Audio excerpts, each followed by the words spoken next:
Orphan boy heard screams behind a motel wall and pulled the fire alarm. Minutes later, 200 bikes boxed the motel, and the scream was so close it rattled the paint. Eli Carter froze in the back hallway of the Blue Heron Motel with a trash bag in one hand and a half-dead flashlight in the other. It wasn't a TV, and it wasn't a drunk couple. It was pure panic, cutting, ragged, and right on the other side of the wall. Before we continue, tell us in the comments where you are watching this from, because the next few minutes at this little roadside motel changed everything. Eli had been outside, sweeping the lot for Mr. Danner when the dumpster filled up. "Use the back hall," Danner had snapped, like Eli was the inconvenience, not the overflowing trash. Eli did what he always did, kept his head down, and stayed useful. Cash under the table, leftovers when Rhonda felt generous, and a place to curl up at night in the storage shed behind the ice machine when the wind got mean. He dragged the bag along the tile, flashlight beam wobbling over stained wallpaper and identical doors. That's when the first scream hit. It came from the left, where the hallway narrowed into the dead-end service passage. Room 17 sat on the other side of the wall, one of the weekly rooms, curtains always shut, the kind Danner rented to people who didn't want to show ID. Eli stopped. The motel had its usual noises, soda machine hum, distant TV, the buzz of the exit sign. Under that, someone breathed too fast. Then the scream came again, muffled, like a hand had clamped over a mouth. A heavy thud followed, and the picture frame above the door rattled. Eli stepped back and stared at the door. 17. The number plate was crooked. A Do Not Disturb sign hung sideways on the knob, creased like it had been crushed. He knocked once. Nothing. He knocked harder. "Hey, are you okay in there?" Silence. And then a tiny whimper that leaked through the seam where the door met the frame. Eli reached for the handle. Locked. He tried again, twisting hard enough to sting his wrist. Still locked. Around the peephole, something dark was smeared, like a thumb dragged across metal. He leaned closer, eyes scanning the frame the way Danner had taught him to check for damage after rowdy guests. The latch plate had fresh scratches, shiny against the old metal, like something had been wedged in and yanked out recently. And the air coming from under the door carried a sharp chemical bite. Cleaner, bleach, something meant to erase. Eli should have walked away. The Blue Heron wasn't a place you got involved. People came here to hide from bills, from spouses, from the law, from themselves. And Eli, an orphan kid nobody had signed for, was the easiest person to blame when anything went wrong. But the sound behind that wall wasn't a secret. It was a warning. He ran for the front office, past the vending machines and the weak fluorescent lights that made everything look sickly. The highway hissed outside, tires passing like distant rain. Rhonda sat behind the desk scrolling, keys and radio beside her. "Rhonda," Eli said, breathless. "Room 17. Someone's screaming." She barely lifted her eyes. "People scream in motels." "It's not that," Eli said. "It's someone's getting hurt." Rhonda's mouth tightened. "Eli, you're not supposed to be inside." "Please," he said, "just come listen." Rhonda started to wave him off, until a dull thud echoed down the corridor. Even from here it sounded wrong. She stood, snatched the master keys. "Fine. If Danner asks, you were never in the building." They moved fast. The closer they got to 17, the heavier the air felt, like the motel was holding its breath. Rhonda knocked. "Front desk." No answer. She knocked again, harder. "Sir, everything okay in there?" A single choked whimper answered, thin, desperate. Rhonda swallowed, slid the key into the lock. The key turned. The bolt clicked. But the door didn't open. Something on the other side held it shut. Rhonda pushed with her shoulder. The door gave a fraction, then slammed back, braced by something heavy. Eli's pulse spiked. "Someone's blocking it." Rhonda leaned close to the wood. "Open up right now or I'm calling the cops." A voice answered immediately, low and steady, right behind the door. "Go away." Rhonda blinked, thrown off by how calm it was. "Sir, there's a fire alarm," she said, forcing official into her voice. "You have to open the door." "We're fine," the voice replied. "Leave." Eli's mouth went dry. That voice didn't match the screams. Then the wall beside the door took a hit, pounding from inside the drywall, not the door itself. 1, 2, 3, then a dragged scrape, like someone slid down and tried to stay upright. Rhonda stumbled back. "Oh my God!" She grabbed her radio. "I'm calling Danner." Eli's brain ran ahead of her words. Danner would take forever, and when he arrived, he'd care about one thing: whether a paying guest complained. Eli didn't wait. Near the vending machines, a red box hung under a sign that read, "Fire alarm. Pull down." Eli grabbed it with both hands and yanked. The alarm exploded into a shrill mechanical howl. Lights above the doors flashed. Another siren answered somewhere deeper in the building, turning the whole motel into one screaming throat. Rhonda spun on him. "Eli, what did you—" "Now everyone has to come out," he said. "Now nobody can pretend they didn't hear." Doors flew open up and down the hall. Guests stumbled out, swearing, filming, demanding answers. One man tried to squeeze past Rhonda toward his room again, muttering about his wallet until Rhonda shoved him back toward the exit. A couple from the far end argued about whether to grab their luggage. Someone kept yelling, "Where's the smoke?" like the absence of smoke proved the world was safe. Eli stayed planted near room 17, eyes locked on the door. It didn't open, not even a crack. A woman from room 16 poked her head out, saw the sealed door beside her, then snapped her head back in and locked herself inside as if the alarm was contagious. Danner arrived like a storm. A minute later, Mr. Danner charged into the hallway in a fury, hair smashed from sleep, face already red. He shoved through guests without apologizing, scanning for the person who'd cost him money. "Who pulled it?" he yelled over the siren. Rhonda pointed at Eli. "He did! He says 17! There's someone in there!" Danner seized Eli by the collar and yanked him close.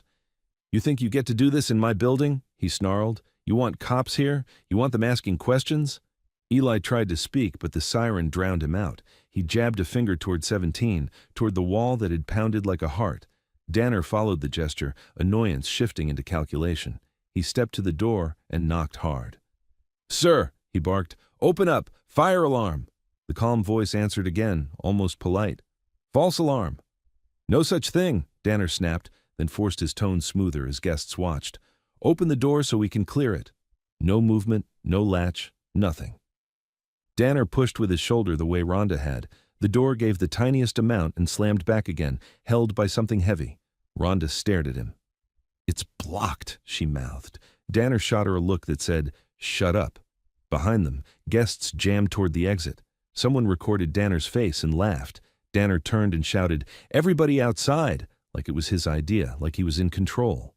He pointed at Rhonda. "Go reset the panel. Call it in as a malfunction." Rhonda hesitated. "We can't just—" "Do it," Danner hissed. Another hard thud hit the wall beside 17. Something wet slid inside the drywall. Eli twisted free and dropped into a crouch before Danner could grab him again. At the baseboard, where wall met carpet, a dark line was seeping out, too thick to be water. It crawled along the edge like it wanted to stay hidden. The smell hit him, bleach, sharp and clean, trying to erase something coppery underneath. Eli lifted his eyes. Under the buzzing hallway light he could see it, a hairline seam in the paint, a rectangle that didn't belong, as if a panel had been cut into the wall and hurriedly covered. Two tiny screw heads were half buried under paint. Fresh paint, still slightly glossy compared to the dull, aged wall around it. "That's not normal," Eli said, looking up at Rhonda. Rhonda stared where he pointed, her face draining. Danner saw it too. For a fraction of a second, something flickered across his expression. Then, anger snapped back into place. He grabbed Eli again, harder. "Outside," he hissed, "right now." Eli tried to point again, but Danner's grip was iron. Guests surged past them toward the exits. Rhonda kept shouting instructions, but her eyes kept darting back to room 17, like she was afraid of what might come through. Danner dragged Eli through the doors into the parking lot, where cold air punched his lungs and the siren screamed out into the night. Eli stumbled, caught himself, and twisted back toward the building. Through the glass, he could still see the corridor, the closed door of room 17, the rectangle in the wall like a scar. And then, faint but unmistakable, the wall beside room 17 knocked back, once, like something inside had heard him and was answering. Not a thud, a signal. Eli felt it in his teeth. The parking lot looked like a shaken beehive. Guests spilled out in pajamas, hoodies, bare feet slapping cold asphalt. A guy in a stained tank top stood by his pickup recording the flashing lights through the lobby windows, narrating like he'd just found free entertainment. Someone's dog barked non-stop from inside a car. The fire alarm scream bounced off the soda machine in the vending area and poured out into the night, making every face tighter, every movement sharper. Mister. Danner kept Eli pinned by the collar near the office door, as if the kid was contraband he needed to hide. "You just cost me a week's rent on 3 rooms, he said through clenched teeth. "You know what happens when people think cops are coming? They leave. They don't pay. They don't come back." Eli's throat hurt from the siren and the cold. He tried to pull away, but Danner's knuckles were white in Eli's hoodie. "Someone's in there," Eli shouted. 17. I heard her. Rhonda heard her. Rhonda stood a few steps behind, radio in her hand, looking like she wanted to be anywhere else. Her eyes kept darting to the hallway behind the glass, toward the corridor that led to room 17. Danner's grip tightened. "You're going to stop saying that. Do you understand me?" Eli could taste the bleach smell still clinging to his nose, could see that dark line creeping from the baseboard in his head like it had burned itself onto the inside of his eyelids. "I saw blood," he said, lower now, trying to push the words into Danner's ear like a secret you couldn't ignore. "There's a panel cut into the wall. There's something behind." Danner's face jerked closer. "You saw nothing." Then he shook Eli once, hard enough to snap Eli's teeth together. The world clicked into a different gear, not just anger, fear. The kind that doesn't care who gets hurt as long as the problem disappears. "You're done here," Danner said. "You hear me? You're gone. Tonight." Eli stared at him. Gone meant the highway shoulder and the trees beyond the lot, meant a night under damp leaves and a morning with no money and no way to eat. He'd been gone before. The county didn't come looking for kids like him. "You can't," Eli said. "I work here." Danner laughed once, short and ugly. "You sweep here. That's not work. That's me being generous." Rhonda opened her mouth like she wanted to argue, but Danner's eyes cut to her and she stopped. She wasn't cruel. She just wasn't brave. The siren kept screaming. In the distance, down the highway, red and white lights appeared. Slow at first, then closer, then bright enough to paint the motel sign and the hoods of cars with flickering color. Fire truck. Maybe a volunteer crew from the next town. A sheriff's unit behind it, because in places like this they didn't roll to anything alone. Danner saw them and his entire posture shifted. The performance clicked on, shoulders back, jaw unclenched. A man who was in charge, who handled things, who had nothing to hide. He released Eli so suddenly Eli stumbled. Rhonda moved toward the front desk door. "I need to reset the panel." "Do it," Danner said, still loud enough for guests to hear. "It's a malfunction. We'll get it fixed. Everybody keep calm." A woman shouted, "My baby's still inside." Danner spread his hands like a politician. "Ma'am, no smoke, no fire. We just need everyone outside until the fire department clears the building. That's the rule." The woman clutched her phone and sobbed into it anyway. Eli stayed near the glass, trying to see into the corridor. Through the lobby window he caught a glimpse of the hallway light, and, far down it, the corner where room 17 would be. He couldn't see the door from this angle. He could only see that the hallway was empty, like it was holding its breath too. The fire truck pulled into the lot and stopped at an angle that blocked half the entrance. 2 volunteers climbed out in heavy jackets, moving with that practiced calm that said they'd done this 100 times, and the danger was usually nothing. A sheriff's deputy stepped out of the cruiser behind them, one hand already on his belt. He scanned faces the way men like him always did, looking for the one person who didn't belong. His eyes landed on Eli. Danner met him halfway with a forced smile. "False alarm," he said before the deputy even spoke. "Kids, you know how it is." The deputy's gaze didn't leave Eli. "What kid?" Danner glanced back like he'd forgotten Eli existed. "That one. The help." "I'm not," Eli started, but the deputy cut him off with a look. "How old are you?" the deputy asked. Eli hesitated. Saying 14 usually made adults decide he couldn't be right about anything. Saying anything else made them decide he was lying. 14, he said. "Where are your parents?" Eli felt something hard shift in his chest. "I don't have any." The deputy's expression didn't soften. If anything, it went flatter. "So you're staying here? How?" Danner slid in smoothly. "He's not staying here," he said, smiling wider. "He helps out. I let him hang around, keeps him out of trouble." Eli's hands balled into fists. "I heard screaming," he said, louder, forcing the words past the siren. "From behind a wall, room 17. Someone was hitting the wall. There was blood." Danner's hand landed on Eli's shoulder like a clamp. "He's got an imagination," Danner told the deputy. "Real sad story. Foster system. Acts out for attention."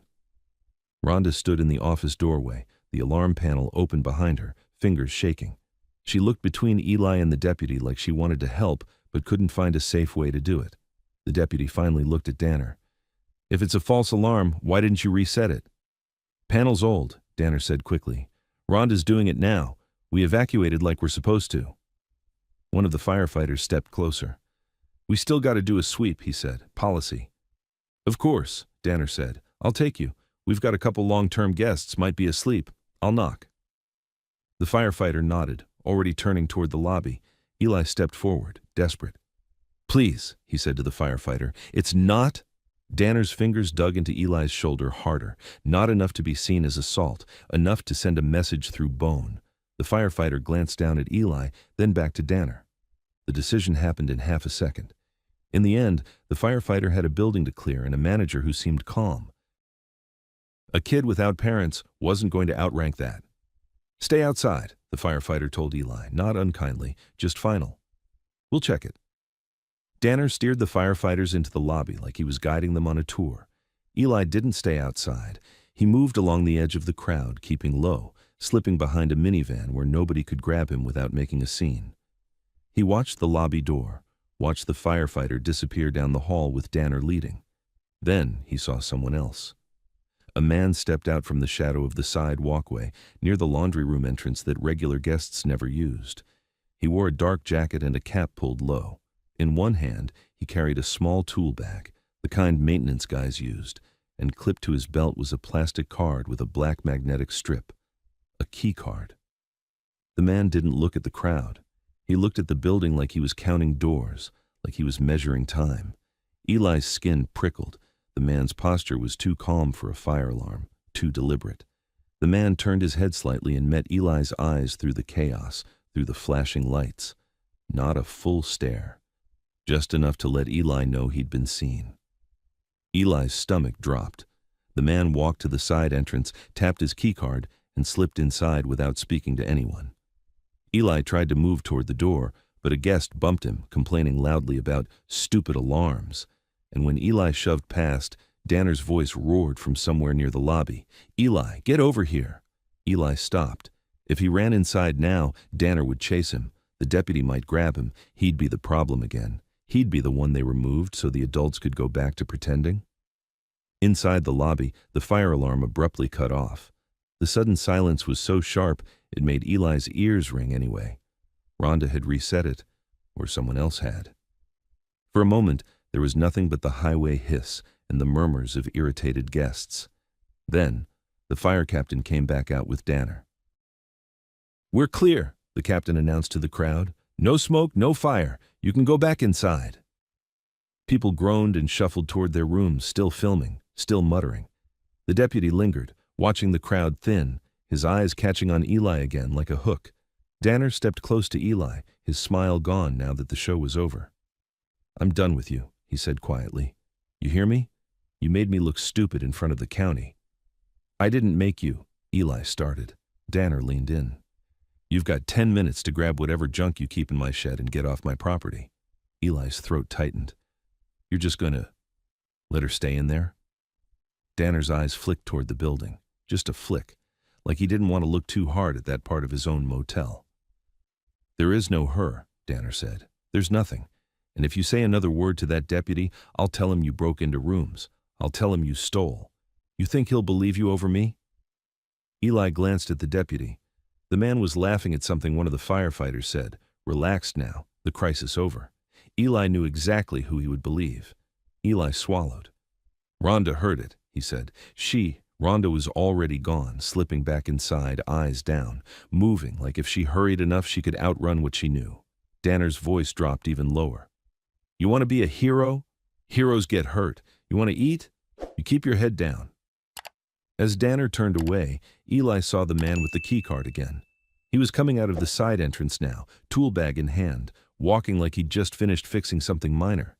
He moved past the returning guests without being noticed, past the firefighter rolling hose, past the deputy who didn't even glance his way. The man's gaze slid to Eli one more time. This time he gave the smallest nod, like a polite acknowledgement between strangers. And then he spoke, barely loud enough for Eli to hear. "You shouldn't pull alarms," the man said. The words weren't shouted. They weren't even angry. They were certain. Eli stood frozen as the man walked away around the corner of the building, out of sight. Eli waited for another scream. None came. And somehow, that was worse. Eli walked behind the ice machine with his jaw locked so tight his teeth ached. The motel had gone back to normal fast, too fast, doors shut. TVS turned back on. People returned to their rooms like the alarm had been a commercial break. The fire truck pulled out, the deputy rolled away, and the blue heron swallowed the whole thing the way it swallowed everything else. Quietly, without paperwork. Mr. Danner didn't even watch Eli leave. He stood by the office smoking, talking to a guest like nothing had happened, like the kid he'd just thrown out didn't exist. Eli cut around the side, past the laundry door and the maintenance closet, keeping his face down. The shed where he slept was tucked behind the ice machine, half hidden by a dead patch of hedges and old beer cases. The lock was a joke. Danner liked it that way, enough to make Eli feel like he had a place, not enough to make it truly his. Eli opened the door, and the smell of damp cardboard hit him. His things were exactly what you'd expect an orphan kid to own. A frayed blanket, a busted backpack, 2 shirts, a cracked phone that only worked on Wi-Fi, and a jar of peanut butter he guarded like money. He shoved everything into the backpack fast, hands shaking. 10 minutes, Danner had said. Eli didn't have 10 minutes. He had whatever time it took before the man with the keycard decided Eli was a problem that needed to stop breathing. He stepped back out and closed the shed door quietly. Then he didn't go to the highway. He turned and stared at the motel. Room 17 was on the 2nd floor, same side as the laundry. If the firefighters had been clear, it meant they hadn't opened that room. Or they had, and somebody made sure what they saw stayed inside their own heads. Either way, Eli couldn't let it end with false alarm and a threat. He moved along the fence line where the lot lights didn't reach, hugging shadows, slipping behind a row of parked cars. A couple laughed somewhere near the vending machines. A TV blared behind thin curtains. Everything sounded normal. Eli hated how normal it sounded. He reached the side of the building where the laundry entrance was. The door was for staff only, the kind guests didn't notice because they didn't want to notice. Eli had used it 100 times carrying dirty sheets. Tonight, the handle didn't budge. Keycard lock. Eli's stomach tightened. He leaned in close. The plastic housing had a fresh scuff like someone had recently replaced it or tightened it. The motel didn't fix things unless they were forced. Danner had paid for this, recently. Eli backed away and circled toward the rear stairwell. The stairwell door was usually propped with a rock because the latch stuck. Tonight, the rock was gone. He tried the door anyway. Locked. Eli swallowed and kept moving, staying low, eyes scanning for cameras. The Blue Heron didn't have cameras. Danner always said they were too expensive. Eli had believed him because he wanted to. Now he understood. Cameras would have recorded the wrong things.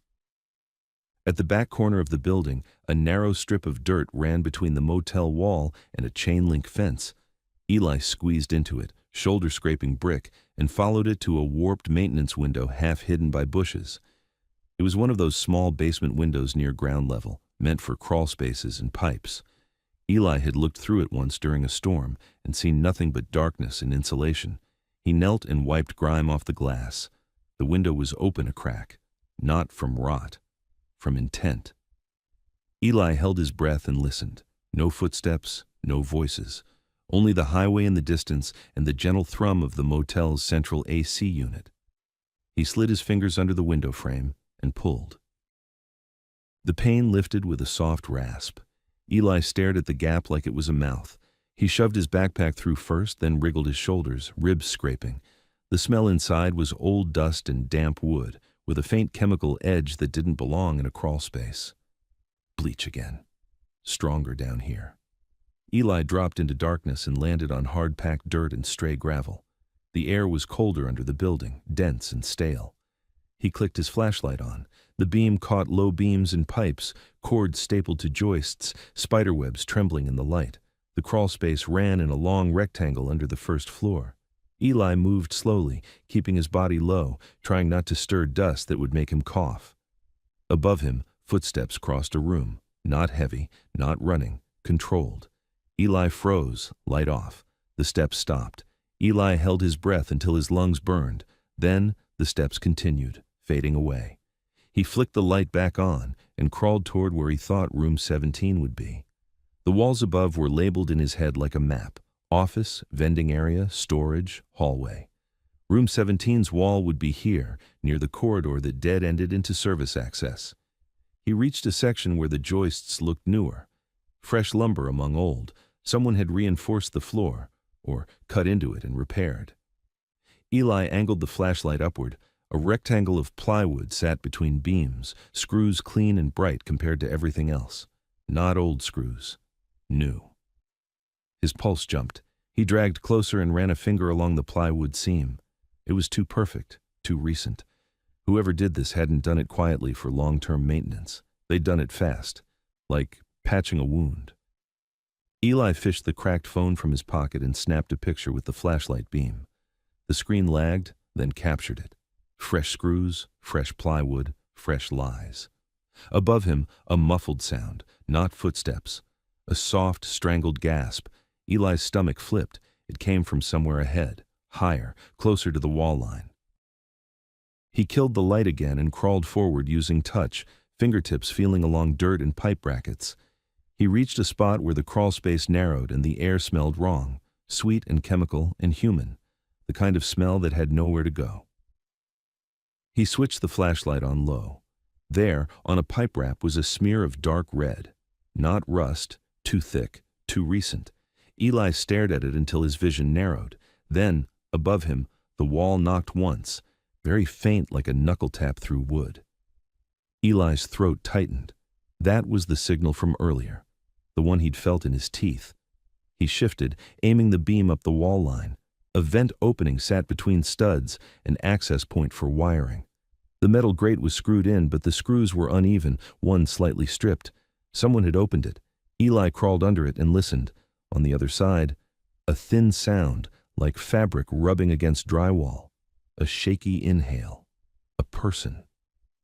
Eli reached up and tested the screws with his fingers. Too tight.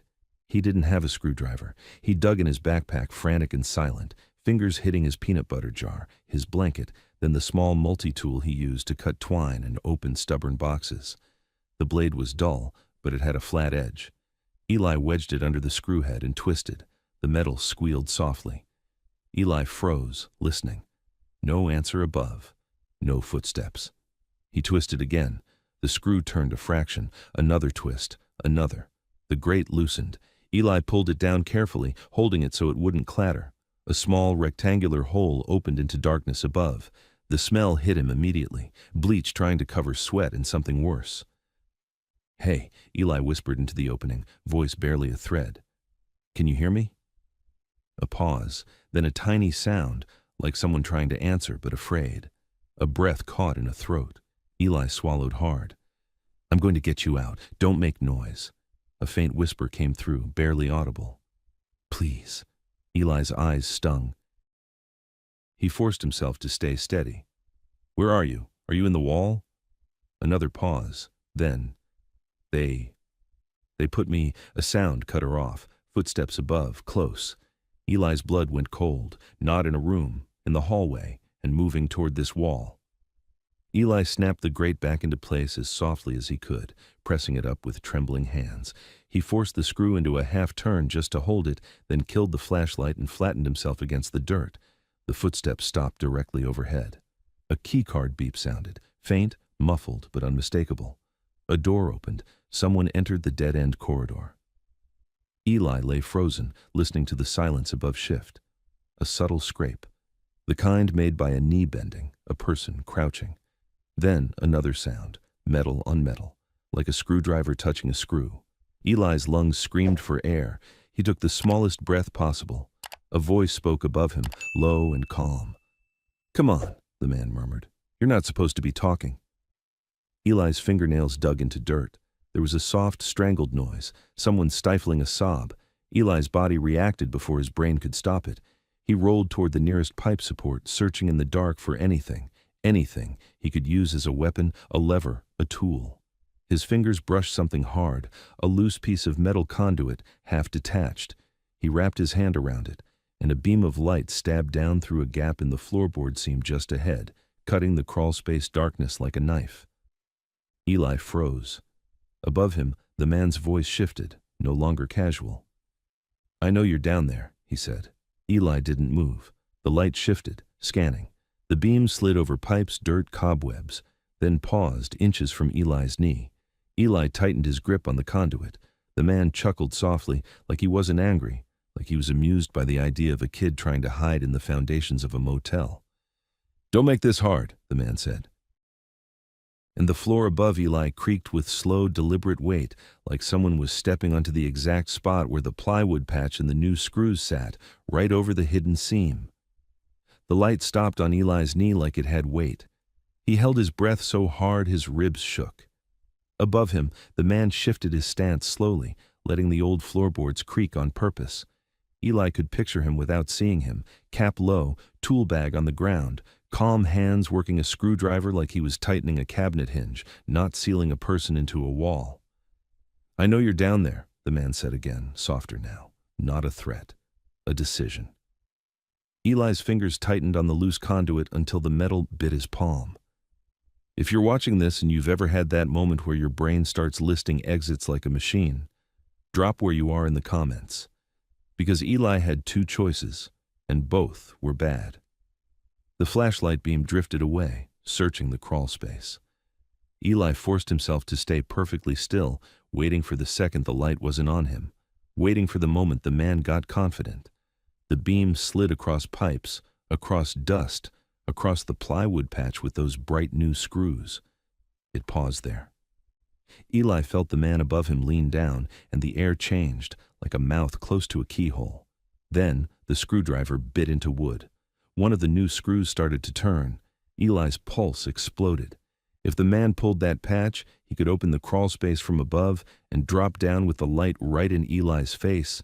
And worse, he'd have access to the vent Eli had opened, the one where the girl had whispered please into the dark. Eli moved, fast and silent, the way kids learn to move when adults can't know you exist. He slid backward on his elbows, pushing with his heels, keeping his body flat. The conduit dragged against dirt. The tiniest scrape sounded like thunder in his own head. The screwdriver stopped. Eli froze again. A beat. Then, above him, the man chuckled, like Eli's fear was predictable. "You can crawl," he said. "That won't help." The beam of light stabbed down again, quicker now, more aggressive. It swept in a tight arc, hunting. Eli didn't wait for it to find him. He snapped the conduit upward and slammed it into the nearest pipe support as hard as he could. Metal rang through the crawl space. A pipe shuddered. Dust fell like rain. Above him, the man cursed under his breath. First real emotion Eli had heard. Eli used that half second. He twisted and shot backward, pushing into the darker section where the foundation dipped lower. He kept the flashlight off, moving by feel, palms finding dirt, forearms scraping rock. The light above him swung wild, searching for the source of the noise. Eli crawled like something was attached to his ankles. A hand slammed on the floorboards overhead, a heavy thump that made the dirt jump. "Stop!" the man barked, voice sharper now. "Stop right now!" Eli didn't. The crawl space narrowed, pipes lowering. Eli squeezed under a beam, shoulder catching, hoodie snagging on a nail. He bit his lip hard enough to taste blood so he wouldn't grunt. Behind him, something shifted. A hollow knock, like a panel being yanked open, then the sound of a body hitting dirt. The man had come down. Eli's blood turned to ice. He didn't look back. He couldn't afford to look back. He kept crawling, angling toward the maintenance window he'd entered through, but the crawl space had turns he'd never explored. Old motels were built like secrets, little dead ends, little shortcuts, little places to stash things nobody was supposed to see. A flashlight snapped on behind him, brighter now, closer. The beam bounced off pipes and turned the dust into glitter. "Eli!" the man called, and hearing his name down here made Eli's stomach drop through the ground. "You don't want this. You don't even know what you stepped into." Eli crawled harder. The beam swept and caught the back of his shoe. Eli kicked, sending gravel into the air, then rolled behind a concrete footing. The light hit the footing and washed it white. The man's boots crunched closer, slow and patient. Eli felt for anything, another loose pipe, a tool, a rock. His fingers found a rusted metal bracket half buried in dirt. He ripped it free, ignoring the sting as it tore skin. The boot stopped. The beam lowered, careful now. Eli held the bracket like a knife. The man's voice came from just beyond the footing. "You're a kid," he said. "I don't want to do anything ugly." Eli's jaw trembled, but he forced out, "There's someone in the wall." A pause. Then, almost kindly, "No, there isn't." Eli gripped the bracket harder. "I heard her." The beam slid around the footing, searching for Eli's face. Eli lunged. He swung the bracket at the flashlight, not the man. Metal smashed plastic. The beam exploded into darkness. The man made a noise, half surprise, half anger, and grabbed for Eli. Eli ducked under the reaching arm and shoved past him, shoulders slamming into the man's ribs. The man stumbled against a pipe and swore, louder now. Eli didn't stop. He crawled blind, lungs burning, hands slipping in dust. Behind him, the man's flashlight flickered back on. He'd switched to another light, smaller, harsher. Eli saw something ahead, a square of faint gray. Not light, space, an access hatch. He scrambled to it, fingers finding the edges. It was one of those cheap plywood doors that led up into a closet or a utility nook. Eli jammed his shoulder under it and pushed. It didn't move. Locked from above, he kicked it once, again. Above him, the man laughed once, short and vicious. "Wrong way." Eli's throat closed. He spun, crawling away from the hatch just as the man surged forward, faster now that the chase had narrowed. Eli's hand hit cold metal, a pipe junction with a valve wheel. Eli didn't think. He grabbed the wheel and yanked. The valve resisted, then gave. A hiss burst out. The smell was sharp and wet. Water surged through the line, pressure shifting. Above them, somewhere in the motel, a pipe knocked and groaned like an animal waking up. Eli kept turning the valve until it fought him, then he tore his hands away and ran, crawling hard, toward the maintenance window. Behind him, the man shouted, "Idiot!" Water started to spit from a coupling down the line, spraying into the dirt. It wasn't a flood yet, but it was noise. It was distraction. It was something that would force a maintenance man to explain why the building's plumbing was suddenly screaming.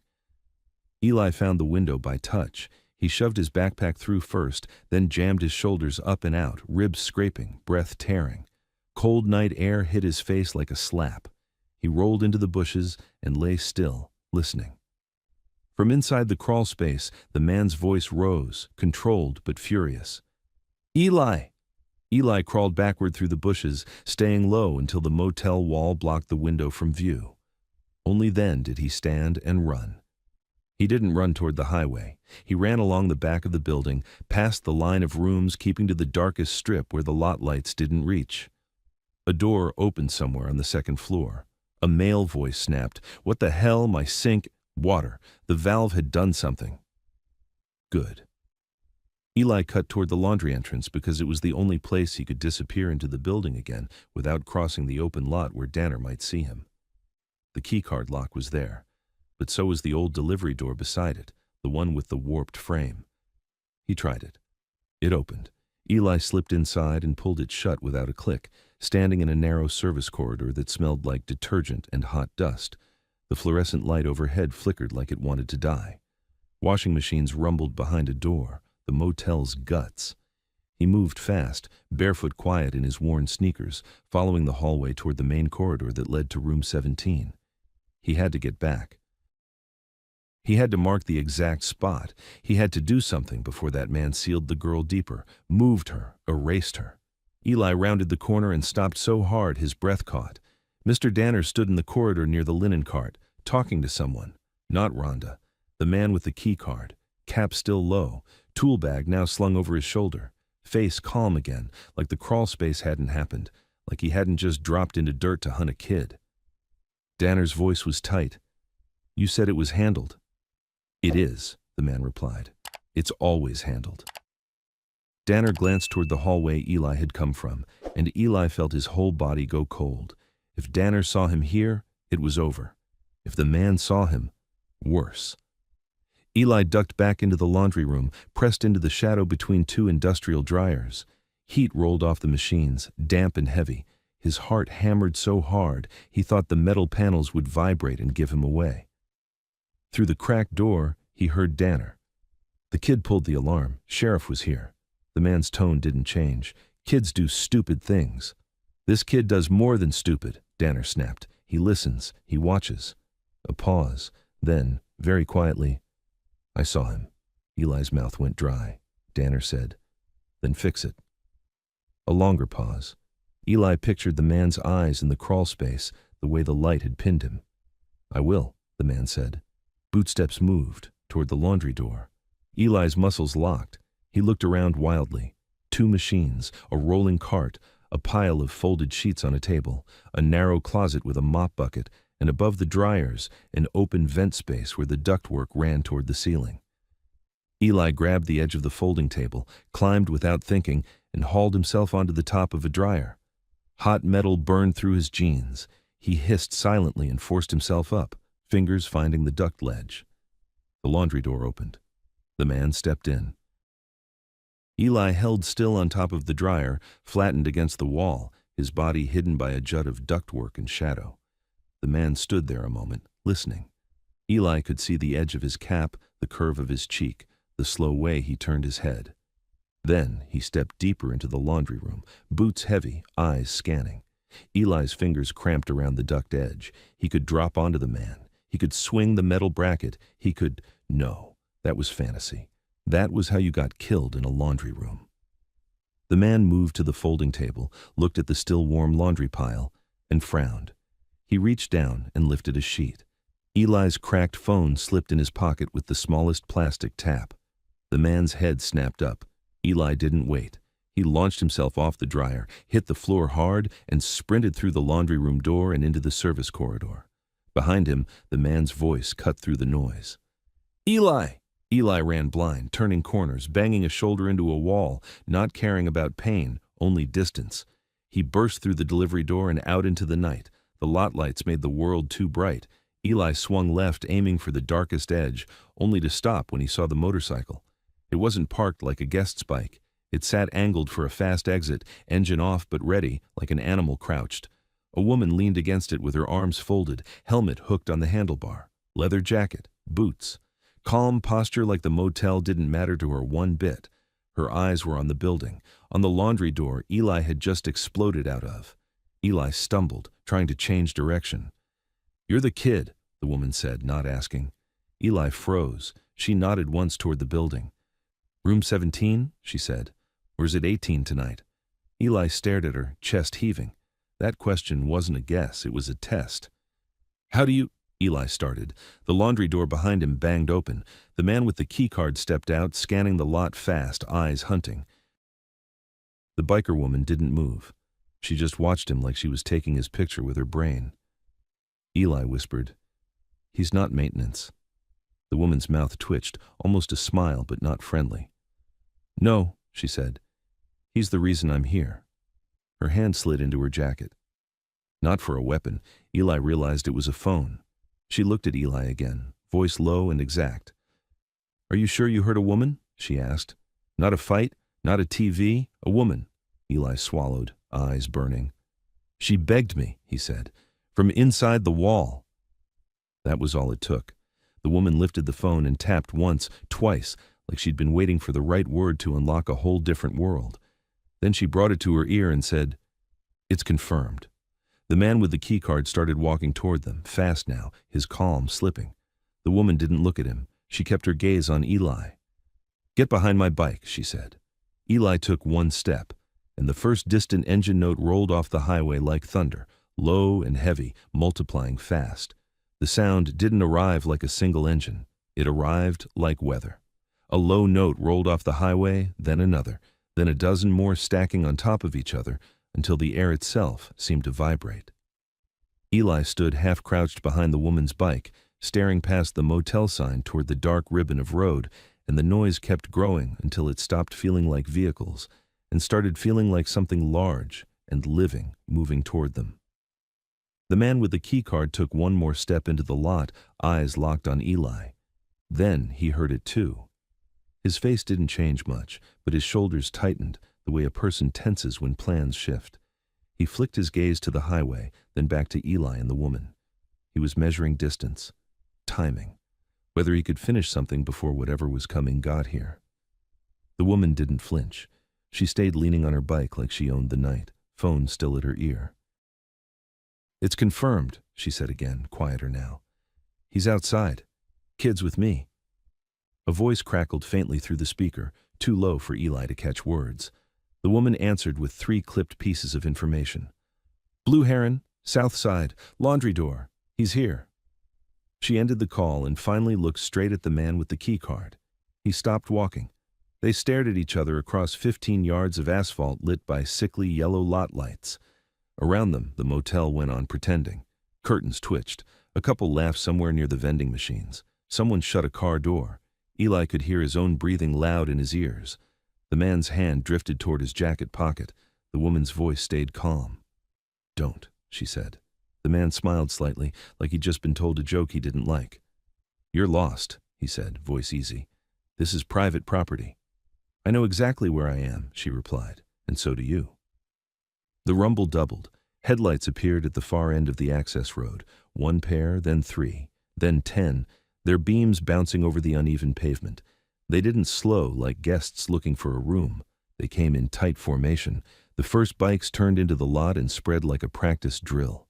2 blocked the entrance behind the fire truck tracks, then another 2 swung wide and took the side lane, then 3 more rolled straight down the center and stopped in staggered positions that created a corridor of steel and bodies. They were all different machines, cruisers, touring bikes, a few stripped-down builds, but the way they moved was the same, controlled, not showy, not loud for the sake of it. Then more arrived. The motel sign flickered and buzzed as the second wave poured in, engines thumping, headlights sweeping across parked cars and motel doors. Riders cut their lights as they took positions, leaving just enough illumination to see faces. They lined up at the edges of the lot, taking the exits first, like whoever was leading them didn't care about the motel itself yet, only about making sure nobody left. Eli counted without meaning to. 20, 40, 70, then it stopped being countable. Bikes kept coming, filling every gap, rolling in from the highway in groups that looked coordinated by radio, by hand signals, by something Eli couldn't see. A few riders dismounted and walked the perimeter immediately, scanning the fence line, the rear stairwell, the dumpster area. One rider stood at the mouth of the side lane and faced outward, helmet on, arms crossed, blocking it with his body as if it were a door. The sound pressed down on Eli's chest. It wasn't chaos. It was an occupation. The man with the key card took a slow step backward, like the asphalt had turned hot under his shoes. The woman beside Eli finally moved. She stepped away from her bike, placed herself slightly in front of Eli without making it dramatic, and raised 2 fingers to her mouth. She whistled once, sharp. A rider in a black half-helmet looked over from across the lot. He nodded. The woman said, "Stay close," to Eli, then walked forward, straight into the open space between the man and the growing wall of motorcycles. The man with the key card didn't like that. His eyes flicked around, searching for the soft spot that wasn't there. From the motel office, the front door banged open. Mr. Danner came out fast, like he'd been waiting behind the glass and finally panicked. He stopped on the top step, eyes wide as he took in the lot. Hundreds of bikes, riders standing shoulder to shoulder, the exits sealed. His voice cracked as he shouted, "What the hell is this?" Nobody answered him right away. Then, a rider near the center, big, broad gray beard, no helmet, raised a hand, and the engines began to cut. One by one, bikes went quiet. The sudden reduction in noise didn't make the scene calmer. It made it sharper. You could hear shoes on gravel. You could hear someone cough in a room behind a curtain. You could hear Danner's breathing from the steps. The bearded rider spoke without yelling. His voice still carried. "Nobody leaves," he said, "not until law enforcement is here and a building check is done." Danner laughed once, too loud, too fake. You can't do that. You can, the rider said, if you're just standing on a public access road and asking people to stay where they are while you report a felony. Danner's face twitched at the word felony. He stepped down a stair, then stopped again, eyes scanning for a badge, a uniform, anyone official he could latch onto. This is harassment, he snapped. This is intimidation. The woman who'd been with Eli turned her head and looked back at the bearded rider. A quick nod passed between them. Then she turned to Danner. Someone screamed from inside your building, she said. A kid pulled the alarm. You shut it down. You tried to throw him out. Then your maintenance guy went hunting for him. Danner's mouth opened and closed. His gaze slid, unwilling, toward the man with the keycard. The man stood near the laundry door now, slightly turned as if he could melt back inside if he needed. His face was still calm, but his eyes looked colder. Danner forced himself back into anger. I have no idea who any of you people are, he said. This kid, he pointed at Eli without looking at him directly, is a liar. He's a thief. He causes trouble. Eli's stomach tightened, but he didn't step forward. Not now, not into that spotlight. A curtain on the first floor snapped open. A guest stuck his head out, phone raised, recording. Another door opened. A woman in a robe stood in the doorway, staring at the bikes like she'd walked into the wrong movie. The woman with Eli lifted her voice just enough for the guests to hear. Does anyone here think a kid should be thrown out for reporting screaming? A few people glanced away. Nobody spoke. Danner's eyes darted to the bearded rider again. You're not cops, he said. You can't block my business. The bearded rider nodded once, like Danner had finally said something useful. He reached into his vest pocket and pulled out his phone. Then you'll be happy to see we already called them. As if on cue, distant sirens started to rise. Danner's head snapped toward the road. The man with the keycard didn't look at the sirens. He looked at Eli again, like the sirens were just noise, and Eli was still the real problem. The woman returned to Eli's side, her tone low now, private. What's your name? Eli, he said. She nodded. Eli, I'm Mara. Who are you? Eli asked, voice shaking despite himself. Mara didn't answer with a club name or a slogan. She kept it simple. People who look for the ones who disappear, she said. People who got tired of waiting for somebody else to care. Eli swallowed. She's in the wall, he whispered. I heard her. I opened a vent in the crawl space. Then he flicked his eyes toward the keycard man. He came down after me. Mara's jaw tightened, the first real emotion she'd shown. Not fear. Focus. She motioned subtly, and one of the riders, thin guy with tattoos up his neck, moved closer. He didn't crowd Eli, just positioned himself so that if anyone rushed them, they'd have to go through him first.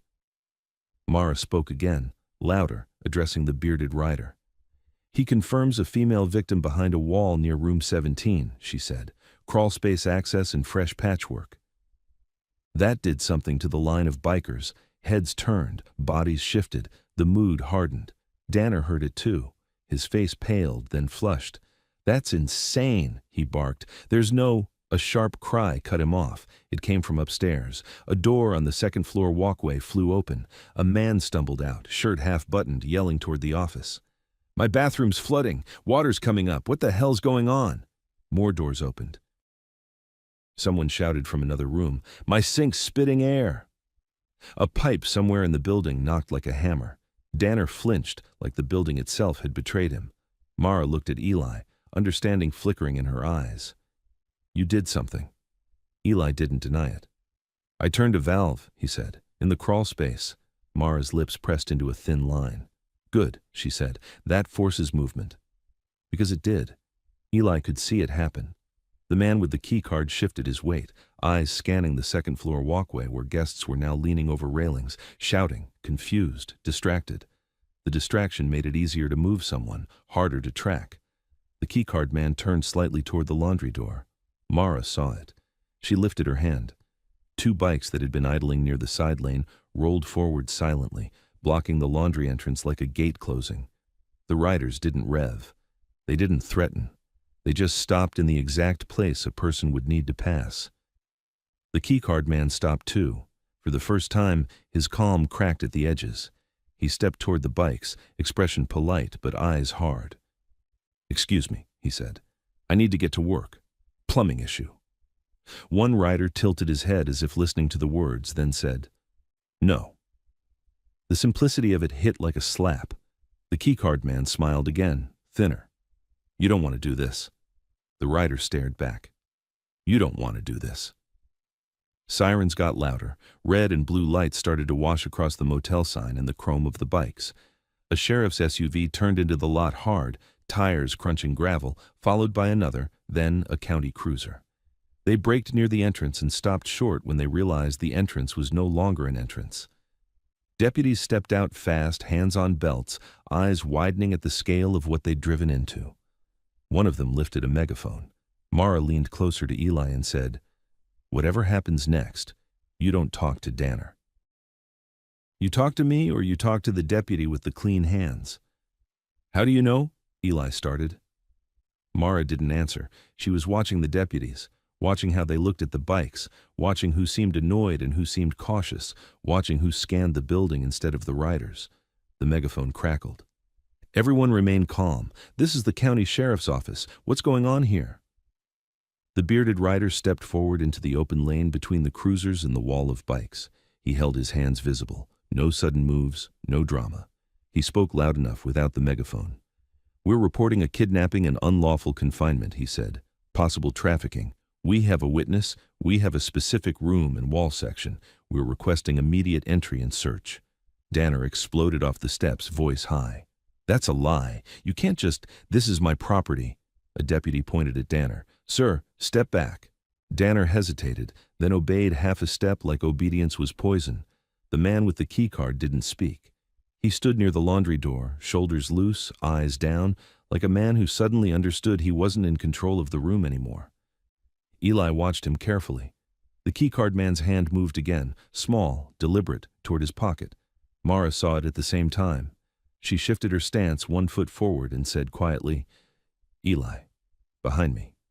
Now." Eli stepped back. The keycard man's fingers closed around something in his pocket. Then he looked up, straight at Eli, and smiled like he'd made a choice. And Eli saw the thin edge of plastic slide into the man's palm. Not a phone, not keys. A second keycard. The second keycard flashed in the lot light like a sliver of ice. Eli watched the man's fingers close around it, calm, precise, while deputies fanned out near their cruisers, hands hovering at belts, eyes bouncing between 200 motorcycles and a motel that suddenly felt too small to hold what was happening. Mara stepped a fraction closer to Eli, her shoulder shielding him without touching him. "Look at me," she said under her breath. "Don't stare him down. He wants you locked on him." Eli forced his eyes to Mara's chin, not the man's face. His throat was so tight he could barely breathe. The deputy with the megaphone kept talking, voice amplified and thin. "Everyone remain where you are. This is an active scene. Do not obstruct law enforcement." The bearded rider in the center held his hands open like he was negotiating with weather. "We're not obstructing," he said. "We're reporting. Witnesses here. Room and wall location is specific." Mr. Danner was vibrating with rage on the office steps. "This is my business," he shouted. "They're trespassing. They're intimidating my guests." A deputy snapped back. "Sir, step down off the steps." Danner did, but his eyes never stopped moving. They hit Eli like darts. They hit Mara. They hit the riders blocking the side lane. Then they flicked to the second-floor walkway where half a dozen doors were open now because the plumbing was acting like it had a mind of its own. Up there, a guest leaned over the railing, phone out, yelling, "Who do I sue about this? My room's flooding." Eli's valve turn was still echoing through the building.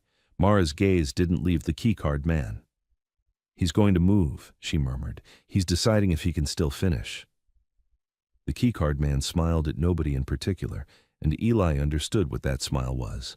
A door closing, not on the motel, on a person. Then the man turned his body slightly, not toward the laundry entrance where 2 bikes were parked like a steel gate, but toward the far stairwell, the rear one, the one Eli had found locked earlier. He wasn't walking to it as a guest. He was walking like he knew exactly what key opened it. Mara lifted her hand 2 inches, a small signal. 2 riders on the perimeter shifted at once, eyes tracking the same line. The deputies noticed movement and tensed. One of them raised a hand. "Hey, stop where you are." The keycard man stopped, palms open in a harmless gesture. "Deputy," he said smoothly. I work here. Maintenance, plumbing's busted, people are flooding. Let me do my job. He had the right tone, respectful, helpful, reasonable. The deputy hesitated, just long enough. Danner jumped on it. Yes, he snapped. That's my maintenance guy. Let him through. He's fixing the pipes. Mara's face didn't change, but her voice sharpened. He's not maintenance, she said, loud enough for the deputies. He chased a kid into a crawl space with a flashlight. He's the one you need to keep eyes on. A deputy looked from Mara to Eli, then to the keycard man. Ma'am, who are you? Witness advocate, Mara lied without blinking. Then she corrected herself because she didn't like lying to cops. Civilian. The witness is the kid. The facts are the facts. The bearded rider stepped closer to the deputies, still calm. There's an immediate danger claim, he said. Screams, confinement. You don't need our permission to check a wall if someone's alive behind it. The megaphone deputy's jaw flexed. You can't box in a property like this. You can't box in a victim, Mara replied. The standoff tightened. Deputies were trying to control a scene that didn't fit their usual boxes. Too many civilians, too many cameras, too much noise. And right in the middle of it all stood a kid with no parents, and the kind of fear that made adults decide he was trouble by default. A second sheriff's vehicle rolled in, unmarked, dark, with a single dashboard light pulsing. It didn't stop at the entrance like the others. It pushed in farther, slow and deliberate, until it was close enough that the driver could step out and see faces. A man in a plain jacket got out, not a uniform, not a deputy. Older than the rest, eyes sharper, movements economical. He scanned the lot once and didn't look intimidated by the motorcycles. He looked annoyed that time was being wasted. He walked straight to the megaphone deputy. What's the call? Possible, the deputy started. Not possible, the bearded rider cut in. Witness heard a female victim behind a wall, specific room, specific wall seam, blood observed. The plainclothes man's eyes shifted to Mara, then to Eli. You, he said to Eli, not unkind, just direct. Name, Eli's voice came out thin. Eli. You pulled the alarm? Yes. Why? Eli forced the words out in order, because if he lost the thread, he'd lose everything. I heard screaming behind room 17, not a TV, not a fight, a woman. Then I saw blood at the baseboard and a fresh panel cut into the wall. The plainclothes man didn't look at Danner. He didn't look at the bikers. He looked only at Eli. You saw blood? Yes. And you can take me to it. Eli nodded so hard it hurt. The man finally turned to Danner. Manager? Danner lifted his chin. Yes, this is ridiculous. This kid... Keys, the plainclothes man said. Danner blinked. Excuse me? Master Keys, now. The man's voice stayed flat. We have exigent circumstances. You can argue with the judge later. Danner's face flushed. You can't just... The plainclothes man leaned slightly closer. My name is Detective Rusk, he said, and somehow the lot got quieter around the word detective. If you delay while someone is trapped, you're not a bystander. You're involved. Hand me the keys. Danner's eyes flicked to the keycard man like a reflex. That was all Rusk needed to see. Rusk snapped his head toward the megaphone deputy. Keep that maintenance guy in sight. If he moves, you move. The deputy nodded, suddenly grateful for clear orders. The keycard man's calm held, but it thinned. He took a step back, as if giving space, as if compliance was his idea. Mara leaned toward Eli. That's your clean hands, she murmured. Stay with him. Eli nodded, then swallowed. He'll move her, he whispered. If he gets inside, Mara's eyes stayed on the keycard man's shoulders. He already has, she said quietly. We're just trying to catch him before he finishes. Detective Rusk held his hand out. Danner's jaw worked as if chewing metal, then he reached into his pocket and slapped a jangling ring of keys into Rusk's palm like an insult. Rusk turned to Eli. You walk in front of me, you do exactly what I say. You don't touch anything. You point. You speak. Understood? Yes, Eli said, breath catching. Rusk motioned to one deputy. You're with me, then to another. You stay outside with perimeter and keep these people from getting stupid. The bearded rider lifted his hands. We're not here to get stupid. Good, Rusk said, not looking at him. Then don't. Rusk started toward the lobby doors with Eli. Danner surged forward. You can't bring that kid. Rusk cut him off without turning. If he's lying, you're clean. If he's right, you're done. Pick which future you want and be quiet. Eli felt Mara's hand touch the back of his hoodie for the first time. Just 2 fingers, guiding. Go, she said. Eli walked. His legs felt like borrowed parts. As they reached the lobby, Eli glanced back once. Just once. The keycard man stood near the laundry side, hands relaxed, face neutral. But his eyes were following Eli like a scope. And then, while everyone's attention tilted toward the detective entering the building, the keycard man turned his body a fraction toward the rear stairwell again. One of the perimeter riders noticed and stepped into the line. The keycard man stopped, smiled politely. It was a chess move, not a standoff. Inside the lobby, the air was stale and overwarmed, with the faint bite of bleach that Eli now associated with panic. The carpet smelled like old smoke. The desk bell sat crooked. Rhonda wasn't there. Rusk didn't waste time. Where? Eli led them past the vending machines into the corridor. Every step made his skin prickle. The motel felt different now that he knew what could be hidden in its walls. They passed doors with "Do Not Disturb" signs, past a family suitcase propped against a chair, past a room where a TV blared too loud like someone was trying to drown out reality. At the dead-end corridor, Eli slowed. Room 17 sat exactly where it had sat an hour ago, like a normal door on a normal night. Except the air around it still carried that chemical sharpness, and the carpet near the baseboard looked darker, as if it had been damp and half scrubbed. Eli pointed. Here.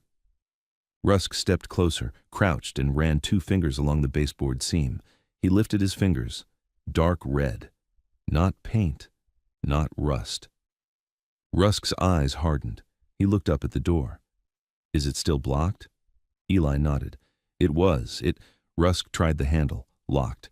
He inserted the master key. The lock clicked. Rusk pushed. The door shifted a fraction and stopped, braced from inside by something heavy, exactly like before. The deputy behind Rusk swore under his breath. Rusk didn't swear. He went still, listening. For a few seconds there was nothing but the hum of the soda machine around the corner and the distant gurgle of unhappy plumbing somewhere upstairs. Then, faint as a heartbeat, something tapped behind the drywall beside the door. 1. Pause. 2. Eli's eyes stung instantly. That's her, he whispered. Rusk's jaw clenched. He angled his flashlight along the wall line, and his beam caught what Eli had seen, the hairline seam of a rectangle cut into the wall, 2 screw heads half buried under fresh paint. A patch that didn't belong. This isn't a normal access panel, the deputy said. No, Rusk replied. It's a trap. He straightened and looked at Eli. You said crawl space. Eli nodded fast. There's a vent opening down there. She whispered to me. He chased me out. Rusk's eyes flicked once toward the ceiling as if measuring. We don't have time to go under, he said. If she's alive, she's losing air. He motioned to the deputy. Get a pry bar, now. The deputy turned and jogged back down the hall. Rusk pulled out his radio. Control, we have probable unlawful confinement. Start EMS. Start state if you need to, and keep eyes on anyone claiming maintenance. Eli's chest heaved. He wanted to do something, anything, but Rusk had said, don't touch. He stood there, hands clenched at his sides, staring at the seam in the wall like it was a mouth holding its breath. The tapping behind the drywall stopped.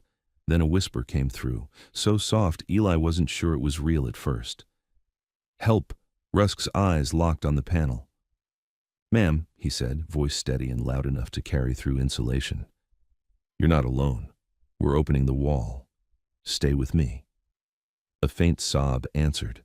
Footsteps pounded back down the hall, the deputy returning with a pry bar and a flat screwdriver. He handed them over like they were holy objects. Rusk wedged the screwdriver into the paint seam and twisted.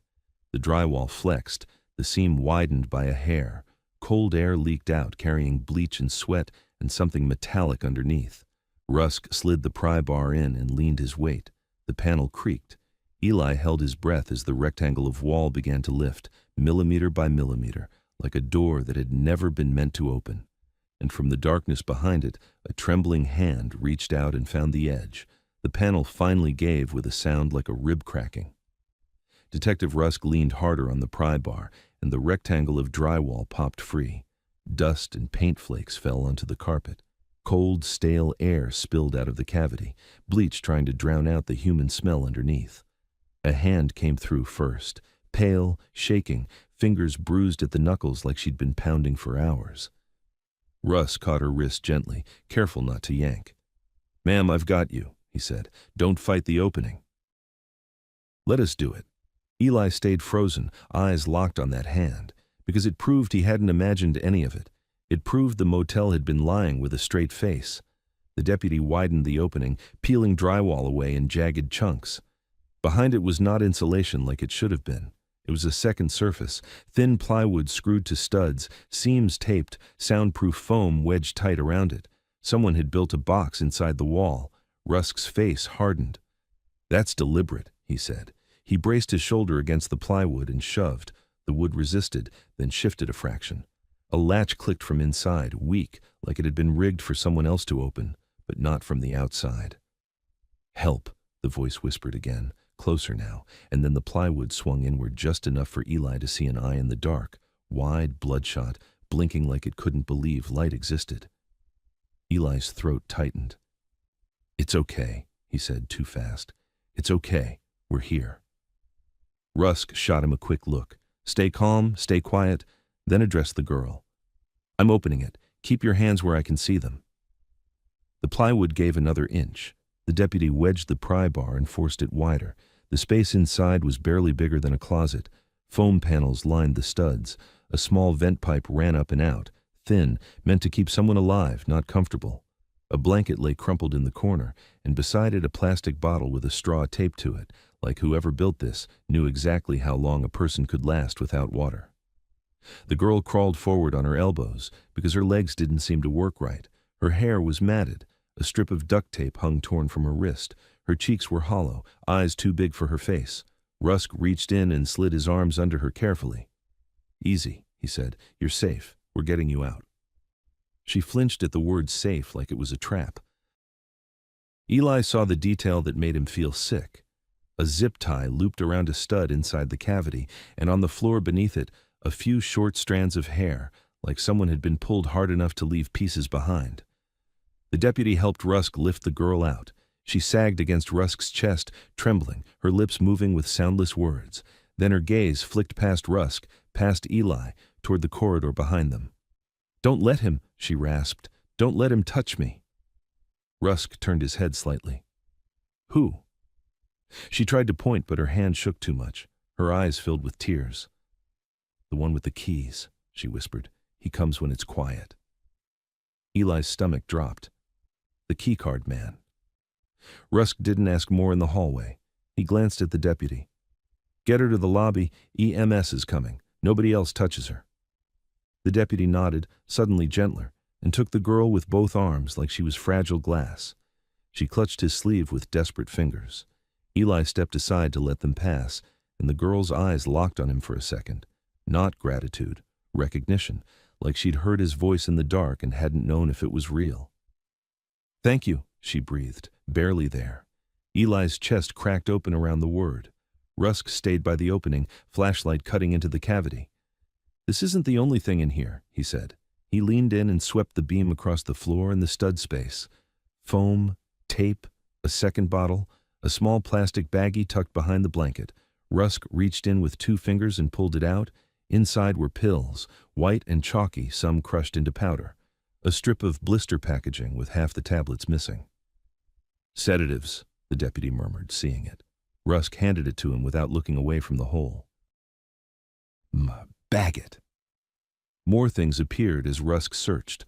A burner phone wrapped in plastic to protect it from moisture, wedged under a foam panel, a folded sheet of paper taped to the back of the plywood, covered in numbers, room names, times, arrows. Not a diary, a schedule. Eli stared at it, trying not to throw up. It looked like the motel's own ledger, except the entries weren't for guests, they were for transfers. Rusk tore the paper free and folded it into his pocket. "Control," he said into his radio, voice clipped. "We have an unlawful confinement compartment built into the wall. 1 female recovered alive. Evidence of drugs and a schedule. Treat this as trafficking until proven otherwise." A crackle answered. Eli caught only fragments. EMS minutes out, perimeter, units arriving. Rusk looked at Eli. You said you went under the building. Crawlspace access is near here? Eli nodded. Behind the bushes, back corner, a window. Rusk's eyes sharpened. We're going to need it. This compartment has to connect to something. Someone built it and someone services it. Eli swallowed. He went down there after me. Rusk didn't ask who. He already knew. Then we're not letting him vanish. Rusk stepped into the corridor and moved toward the lobby at a fast walk. Eli followed, keeping close, because being alone in this building suddenly felt impossible.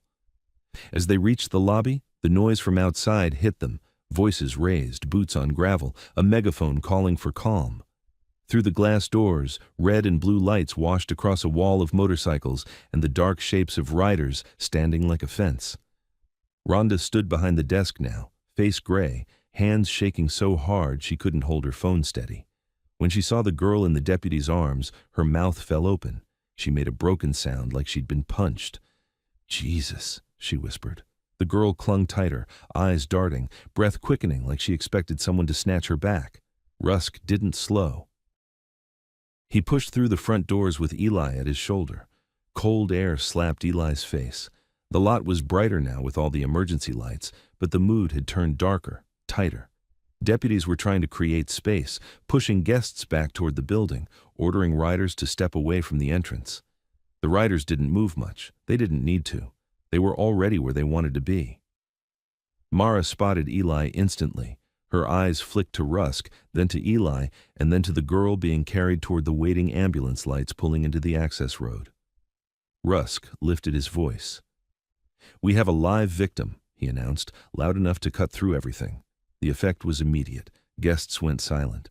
A few phones dropped slightly. Danner's face drained of color so fast he looked sick. Then Danner found his voice and tried to reclaim the scene with it. This is, he stammered. I didn't know. This is on him. He pointed toward the laundry side where the keycard man had been standing earlier. That guy, he's maintenance. Rusk's head snapped toward the laundry entrance. Eli followed his gaze and his stomach dropped again. The two bikes that had blocked the laundry door were still there, but their riders were turned outward now, attention split between deputies and shouting guests. And in that split-second gap, a narrow lane had opened. Empty lane. No keycard man in sight. Mara moved before anyone else did. She pushed through two riders and pointed, sharp. Back stairwell, she said. He was testing it. One of the perimeter riders answered with a short nod and sprinted along the fence line toward the rear of the building. Another rider moved to cut off the side path by the dumpsters. A deputy shouted, "Ma'am, step back." Mara didn't. She looked at Rusk instead. "He'll try to move evidence," she said, "or a second victim." Rusk's jaw flexed. He spoke into his radio. "All units, possible suspect male, dark jacket, cap, carrying tool bag, key card. Last seen near laundry door. Lockdown rear stairwell and service corridors. Nobody leaves." Danner's eyes were wild now. "You can't. My guests—" A deputy grabbed Danner by the elbow and shoved him back toward the office steps. "Sir, put your hands where I can see them," Danner sputtered. "I'm the victim here." Rusk ignored him. He looked at Eli. "You can identify him." Eli's skin prickled. "Yes." Rusk pointed toward the building. "Then you stay with me. You don't run. You don't chase. If you lose sight of me, you freeze. Understood?" Eli nodded, throat dry. Mara stepped in close, voice low. "Eli," she said, "look at me." When he did, she softened for the first time. "You did the hard part. Now don't get killed doing the rest." Eli swallowed. She said, "The one with the keys," he whispered. "He comes when it's quiet." Mara's eyes flicked toward the motel.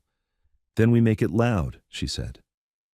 Rusk and two deputies moved toward the lobby doors again, faster now. Eli followed, feeling the weight of everyone's eyes on his back. Guests, bikers, Danner, like he'd become the only thread connecting this place to the truth. As they crossed the threshold, Eli heard a sharp sound from the side of the building, metal scraping, then a door thumping shut. Rusk spun toward the service corridor. Eli's heart slammed once, hard, because he knew that sound. It was the laundry door's lock catching, from inside. The laundry door's lock clicked with a final satisfied sound. Detective Rusk didn't hesitate. He moved like the decision had already been made in his head. Back, he ordered, and Eli took 2 steps away from the service corridor entrance as Rusk slammed his shoulder into the door. It barely flexed, solid core, reinforced frame. Not a door meant to be forced. Rusk hit it again, harder. The hinge groaned but held. The deputy behind him raised the pry bar. On 3. Before we continue, drop a comment telling us where you're watching from, because what happened in the next 60 seconds wasn't a fight in a motel hallway. It was a race against someone who knew every hidden seam of the building. 1, Rusk said. The deputy wedged the pry bar into the frame. 2. Rusk braced, jaw tight. 3. They drove the bar in and leveraged. Wood cracked. The door jumped a fraction, then stopped again like it was latched twice. From the other side came a sound Eli recognized instantly. The quick metallic rattle of a tool bag being dumped.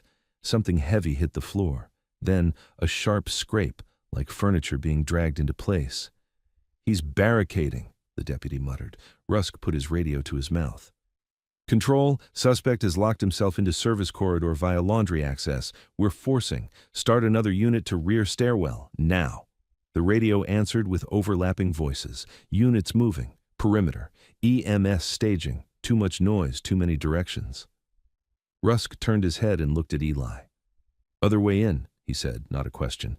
Eli's brain kicked into map mode. "Delivery door," he said fast. "Warped frame. I used it earlier. It opens." Rusk pointed. "Go." Eli ran. He didn't run like a hero. He ran like a kid who'd learned the only way to stay alive was to move before adults decided you were the problem. He sprinted down the corridor, shoes slapping carpet, cutting past the vending machines, past a door where someone shouted about water, past a family dragging bags like they thought leaving would erase what they'd been sleeping beside. Rusk and the deputy followed, boots heavy, radio crackling. Eli hit the delivery door and yanked. It opened into cold night. Outside, the lot had changed. The bikes were still there, but now deputies were setting a loose line, trying to keep guests from wandering into it. An ambulance had pulled in near the office, lights flashing white-blue against the motel sign. A medic crouched beside the recovered girl on a stretcher, checking her pupils, speaking softly into her ear. Mara was near the line of riders, head turned, listening to a handheld radio like she'd always had one. She saw Eli and Russ come out and immediately looked past them toward the rear of the building. Something was happening back there. A dark vehicle rolled slow along the fence line with its lights off, creeping like it belonged. Not a guest, not a deputy, too deliberate. It hugged the shadowed lane by the dumpsters where the motel's back service access sat. Mara's eyes narrowed. She raised 2 fingers and made a small circular motion. 3 bikes detached from the perimeter without revving, without drama. They rolled like a door closing. The dark vehicle saw them too late. It tapped the brakes, tried to turn out, but another pair of bikes slid in behind it, blocking the lane from the other side. The vehicle was boxed in between chrome and chain link, trapped in a pocket of shadow. Eli heard a horn blip, one short sound, like a signal. Mara spoke into her radio. "Backlot, black van, we got it." Rusk's head snapped toward the scene. "That yours?" he asked Mara. "Not ours," she said. "Theirs." Rusk didn't waste time arguing with that. He motioned to the deputy. "You go with 2 units, secure that vehicle. Don't let anyone out. Don't let anything be moved." Then he looked at Eli. "You stay on my hip." Eli did. They moved along the side of the building toward the laundry entrance from outside. The 2 bikes that had been blocking it still sat there, riders now facing the door like a guard post. Their posture was calm, but Eli could see it in their hands and eyes. Everything ready. Rusk approached, badge visible. "Step back," he told them. They did immediately, no attitude. The issue wasn't the riders. The issue was what was locked behind that door. Rusk tried the handle. Dead. He leaned in, listening. Eli leaned too, holding his breath. Inside, something thumped, soft, then harder. A cabinet door, a drawer yanked, a quick burst of plastic crinkling, evidence being moved. Rusk stepped back and nodded once to the deputy who'd stayed with him. "Force it." The deputy jammed the pry bar into the seam between frame and door. Rusk pressed a hand against the door, anchoring it. The bar bit. The wood complained. Then the lock gave.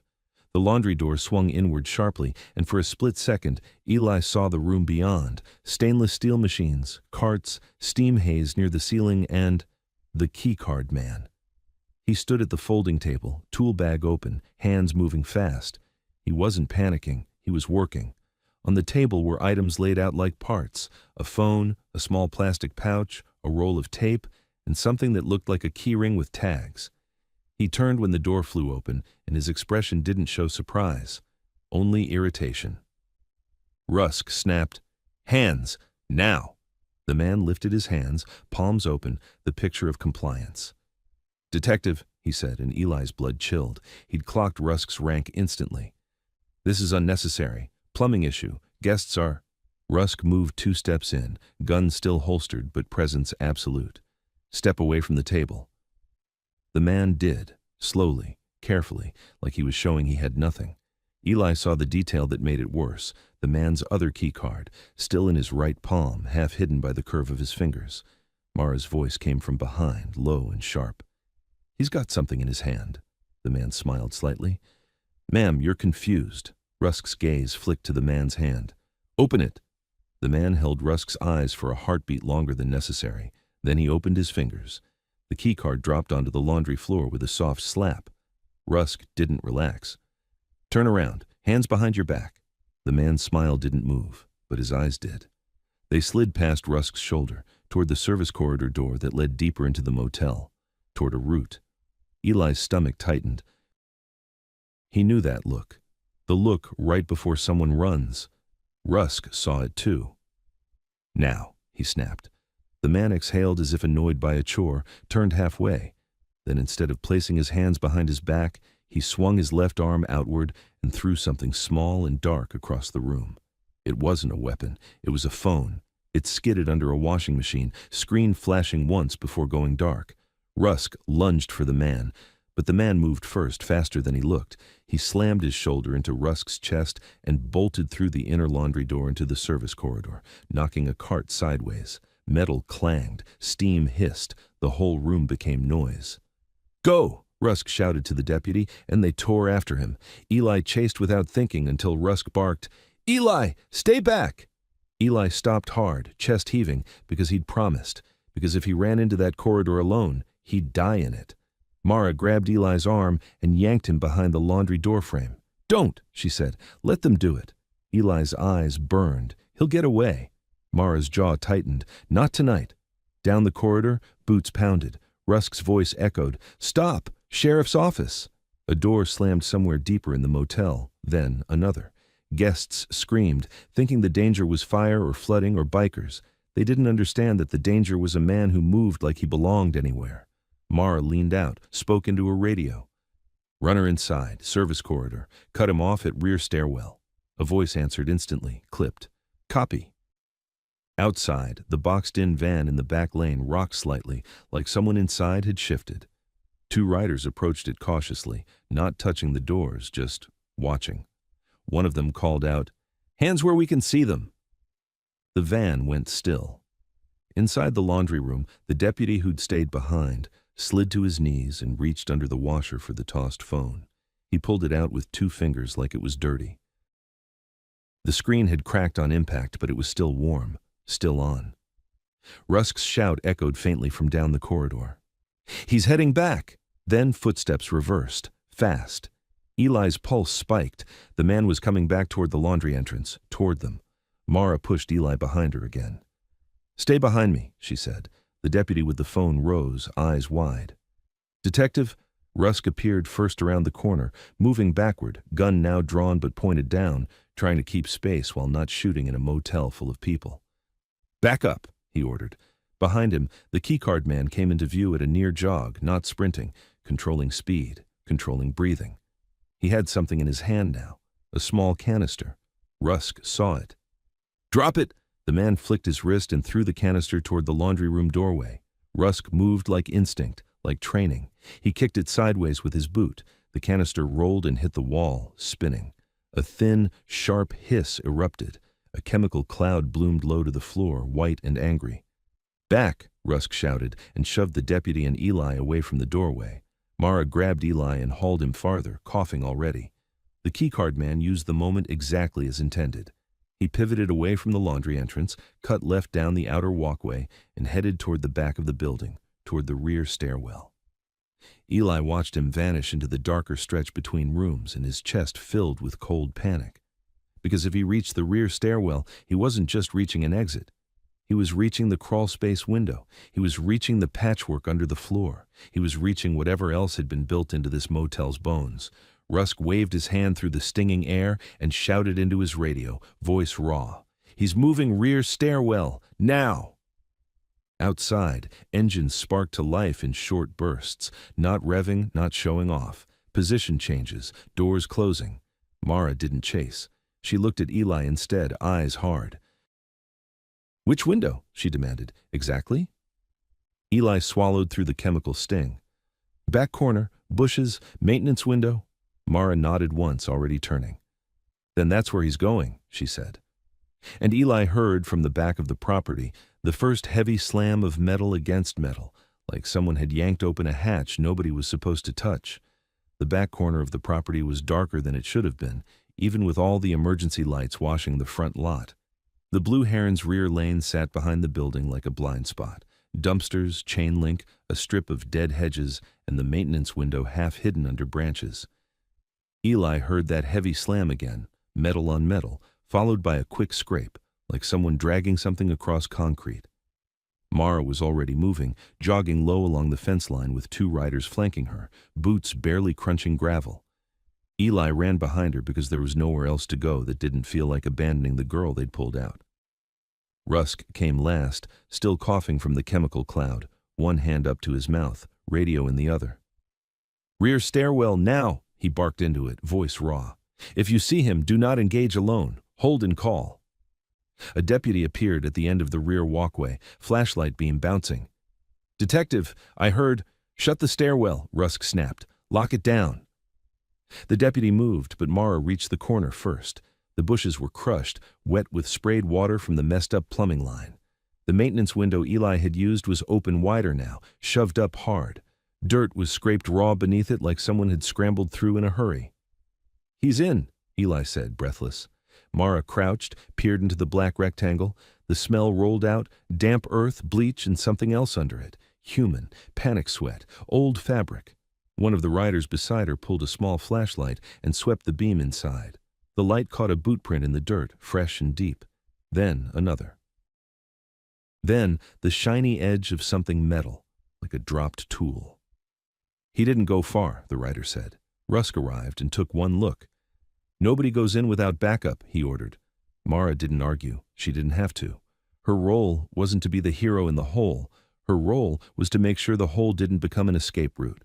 She raised her hand and made a short slicing signal. Two more bikes rolled into the rear lane without revving, stopping at angles that blocked the lane from both directions. Riders dismounted and took positions by the fence, by the dumpsters, by the rear stairwell door. The back of the motel was now sealed, the way the front had been. Quiet, controlled, unavoidable. Rusk pointed at Eli. "Stay here. You point. You don't go under." Eli's throat tightened, but he nodded. From under the building came a faint sound, so soft it could have been a pipe settling. Then another, the scrape of a knee on dirt. Rusk keyed his radio. "K9 available?" a voice crackled back. 10 out. "Make it 5, Rusk said. "He's under the structure." Mara kept her eyes on the window. "He's not just running," she murmured. "He's doing something." Eli felt it too. The keycard man didn't sprint like someone panicking. He moved like someone completing steps. From the front lot, a wail rose, the thin, sharp sound of someone crying in a way that finally sounded safe enough to let go. Eli turned his head and saw the ambulance parked near the office, doors open, medics working over the girl they'd recovered. The stretcher's white sheet looked blinding under the strobe lights. Rhonda stood near the ambulance, hands pressed to her mouth, shoulders shaking. Danner stood farther back, trapped between deputies and bikers, shouting at anyone who would look at him. I didn't know. You can't do this to me." Nobody cared. A medic looked up and motioned urgently at Rusk. "Detective, we need you, now." Rusk's gaze flicked between the crawlspace window and the ambulance. He made a choice. He jerked his chin at a deputy. "Hold this. Nobody enters, nobody leaves." Then, to Mara, fast and low. "If he comes out, you call it. You don't touch him unless you have to." Mara gave a short nod. "Go." Rusk sprinted back toward the front, and Eli went with him because he was tethered to Rusk's orders like a lifeline. As they reached the ambulance, the girl was propped slightly upright on the stretcher. Her skin looked gray under the lights. A medic had an oxygen mask near her face. Another was checking her wrists, documenting bruises. When the girl saw Rusk, her eyes widened and she started to breathe faster again. Rusk lowered his voice instantly. "Hey," he said, steady. "You're doing good. You're safe. I need one thing from you, okay?" She stared at him like she didn't trust the word safe, but she nodded once. "Name," Rusk said. Her lips trembled. "Talia," she whispered. Rusk kept it gentle. "Talia, I'm Detective Rusk. The kid who heard you, Eli, he's right here." He angled his body slightly so she could see Eli without being overwhelmed. Talia's gaze slid to Eli and locked. Her eyes filled, and she shook her head like she still couldn't believe he was real. Eli swallowed. "I'm here," he said softly. Talia's fingers tightened on the stretcher sheet. She tried, then choked. A medic squeezed her shoulder and told her to breathe. Rusk leaned in. "Look at me, Talia. Who is he?" Her eyes flicked toward the building, then toward the back lot, as if the direction itself hurt. "The man with the keys," she whispered. "He wears a cap." Rusk didn't react outwardly, but Eli saw his jaw tighten. "Any marks?" Rusk asked. "Tattoo, patch, anything you remember." Talia swallowed hard. "On his wrist," she said, "when he grabbed me. A symbol." The medic paused, pen hovering. Rusk's voice stayed calm. "What symbol?" Talia squeezed her eyes shut like she was forcing the image into the light. "3 lines," she whispered, "like claw marks. And a small circle under them." Mara, who had followed them halfway before turning back toward the rear, froze when she heard that. Her head snapped toward Talia. "Say that again." Rusk looked at Mara sharply. "You know it." Mara nodded once, slow. "We've seen it on burner phones," she said, "on packages, on receipts that shouldn't exist." Her voice went flatter. "It's a tag. It means transfer." A murmur moved through nearby riders, tight, angry, controlled. Rusk didn't let it expand into noise. "How long were you in there?" he asked Talia. Talia's lips moved. "I don't know," she breathed. "No windows, just quiet. Then loud, then quiet again. He comes when it's quiet." Eli felt sick. That sentence hit him like a chain. Quiet meant safe for the monster. Rusk asked, "Were you alone?" Talia's eyes snapped open. "No," she said, instantly panicked. There's another." Eli's heart dropped through the asphalt. "A second victim?" Rusk pressed. Talia nodded hard, then winced like her head hurt. "A girl," she whispered. "Smaller. They moved her, not in the wall, somewhere else. I heard her crying through the vents." Rusk straightened like a wire pulled taut. He turned to the megaphone deputy. "We have a second victim likely on property. This is now a rescue priority, full search." The deputy blinked, overwhelmed. "You have enough," Rusk snapped. "Do your job." Danner heard the word second victim and lunged forward, face twisted. "This is insane. You can't just—" A deputy shoved him back hard enough to make him stumble. "Hands behind your back," the deputy barked. Danner sputtered. "I'm the owner." "You're a suspect until we decide you're not," the deputy said. Rhonda made a broken sound and turned away, crying into her hands. Mara stepped closer to Rusk, voice low. "The van," she said. "Back lane. It rocked when the runner went under. That's not coincidence." Rusk's eyes sharpened. "Show me." They moved fast toward the back lane where the black van was still boxed in between bikes and fence. 2 riders stood near it with their hands visible, not touching the handles, just controlling space. A deputy approached cautiously, flashlight aimed low. "Who's inside?" Rusk called. No answer. He nodded to the deputy. "Open it." The deputy hesitated. "We need—" "Exigent," Rusk said. "Now." The deputy grabbed the handle and yanked. The van door didn't open. It was locked from inside. Rusk leaned closer, listening. Nothing. Not even breathing. He stepped back and nodded to one of the riders. The rider didn't ask permission. He grabbed a tire iron from his saddlebag and wedged it into the door seam with brutal efficiency, metal flexing metal. The lock snapped. The van door swung open a foot. Cold air spilled out, and with it, the smell of cheap cologne trying to cover sweat and plastic. A shape was inside. Small. Curled. Eli's vision tunneled. Rusk yanked the door wider and his flashlight hit the back compartment. A girl lay on the floor between stacked plastic bins, wrists bound with tape, mouth covered. Her eyes were open but unfocused, glassy like she was drugged. A phone lay beside her, screen dark, a zippered cooler, a roll of tape, a bundle of clean clothes in sizes too small for adults. Rusk's voice went hard and quiet. We found her. The riders didn't cheer. They didn't shout. Their faces tightened in the kind of rage that stays disciplined only because it has to. Rusk climbed halfway into the van, ripped the tape from the girl's mouth, and she sucked air in a shaking gasp like she'd been underwater. "Hey," he said softer. "You're okay. You're okay. What's your name?" Her lips barely moved. "Mina," she whispered, "almost nothing." Eli felt his knees go weak. A medic ran over as soon as the ambulance crew saw movement. "We need a stretcher!" Rusk backed out of the van and turned, scanning the rear of the motel again. "Where's the driver?" a deputy demanded, voice tight. Mara answered without looking away from the building. "Under your feet," she said. At the maintenance window, a rider suddenly lifted his hand. "Movement," he called. Eli snapped his head toward the bushes. The crawlspace window shifted, branches trembling. Something inside scraped closer, fast, and then a hand appeared at the edge of the window frame, fingers white with dirt, pulling hard like someone was hauling themselves out. The branches shook harder, and the hand at the window tightened like a claw. A rider leveled his flashlight into the opening. "Hands up!" he barked. "Slow!" Eli couldn't move. He stared at the dirt-smeared fingers and knew exactly whose they were. The same hands that had held a keycard like it was a weapon. The same hands that had kept calm while a girl begged through drywall. Detective Rusk pushed through the cluster at the van, eyes already on the window. "Nobody touches him unless he comes out," he ordered. "We hold. We cuff clean." The hand paused. Then the cap appeared, sliding into view under the crushed bushes, dark brim, pulled low, like the man was trying to hide even while climbing out. Eli's stomach flipped. "That's him," he said, voice breaking. Mara didn't look at Eli.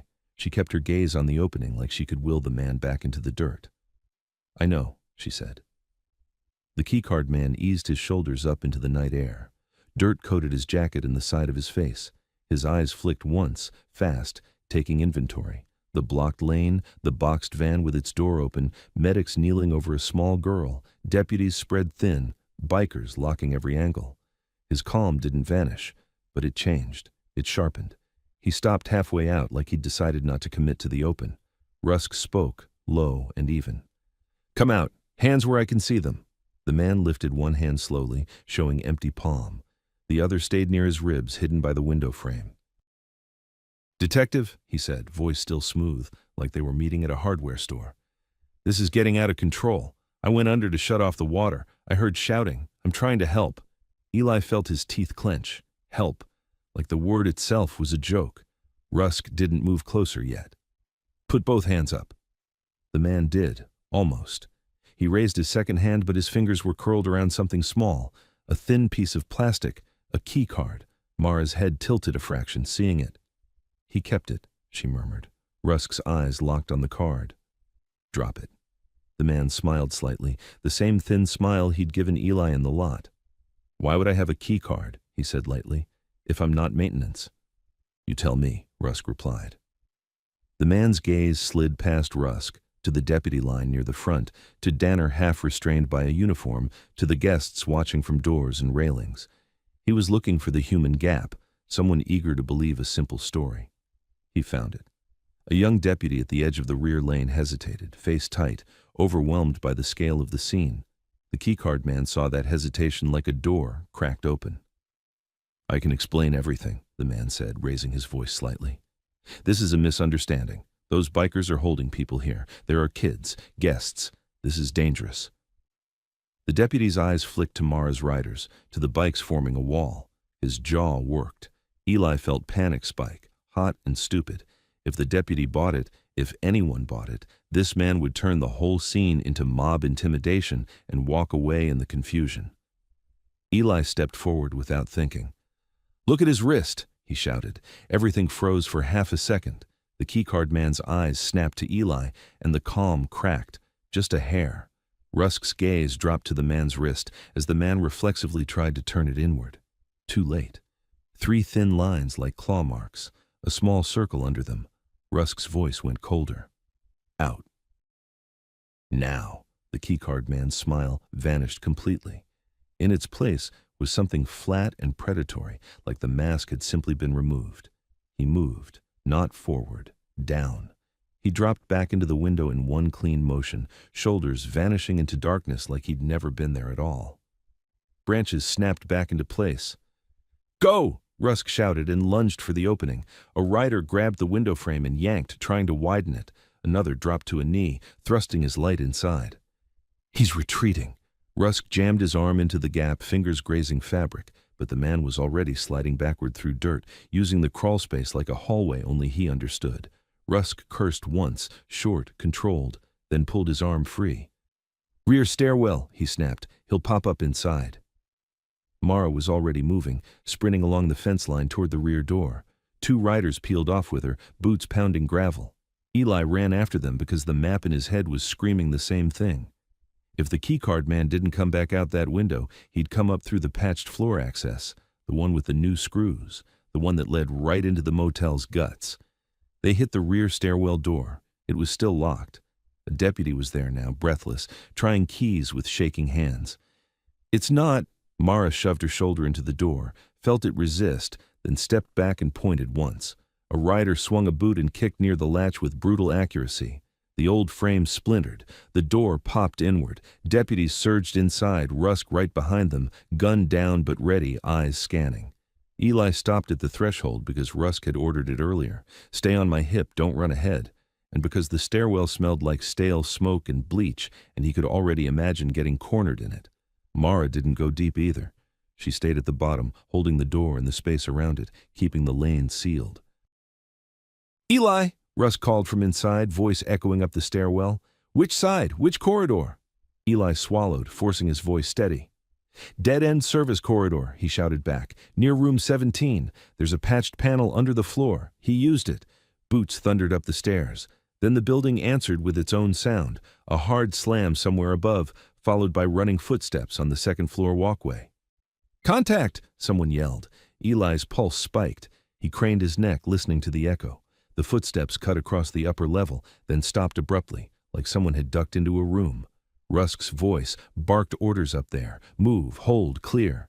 Then another door slammed, and the footsteps returned, faster. Mara looked at Eli, eyes sharp. He's trying to disappear into guests, she said. Eli's stomach turned.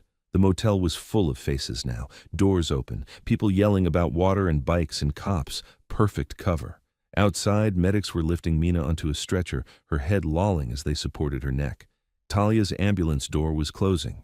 Danner was being walked toward a cruiser, still shouting, I didn't know, I didn't know. Rhonda sat on the curb, rocking, hands over her face. The whole place was chaos. Chaos was exactly what the keycard man used. A shout came from the front lot. He's out by the lobby. Eli spun. Through the gap between bikes, he saw a man moving fast but not running, head down, shoulders hunched, jacket half unzipped. Without his cap, without his tool bag, he looked like a stressed guest trying to get away from the noise. For a heartbeat, even Eli's brain tried to accept it. Then the man lifted his head. Eli saw his eyes, the same eyes that had pinned him in the crawl space. Eli shouted, That's him! The man's head snapped toward Eli. Their gazes locked, and the man ran. He cut across the lot toward the office steps, then veered hard for the side corridor that led back inside, moving toward the one place nobody wanted to follow blindly, the motel's sealed service rooms. Deputies yelled, Stop! Sheriff's office! Bikers didn't chase like a mob. They moved like a fence snapping shut. 2 riders stepped into lanes to block exits. Another shifted to cover the side path. The keycard man changed direction again, slipping through a gap between a parked sedan and the soda machine enclosure, then disappearing through a door marked Staff Only. Eli's heart slammed. He's going to the utility rooms, he said, breathless. Mara nodded once like she'd already known. Because that's where the second hole is, she said.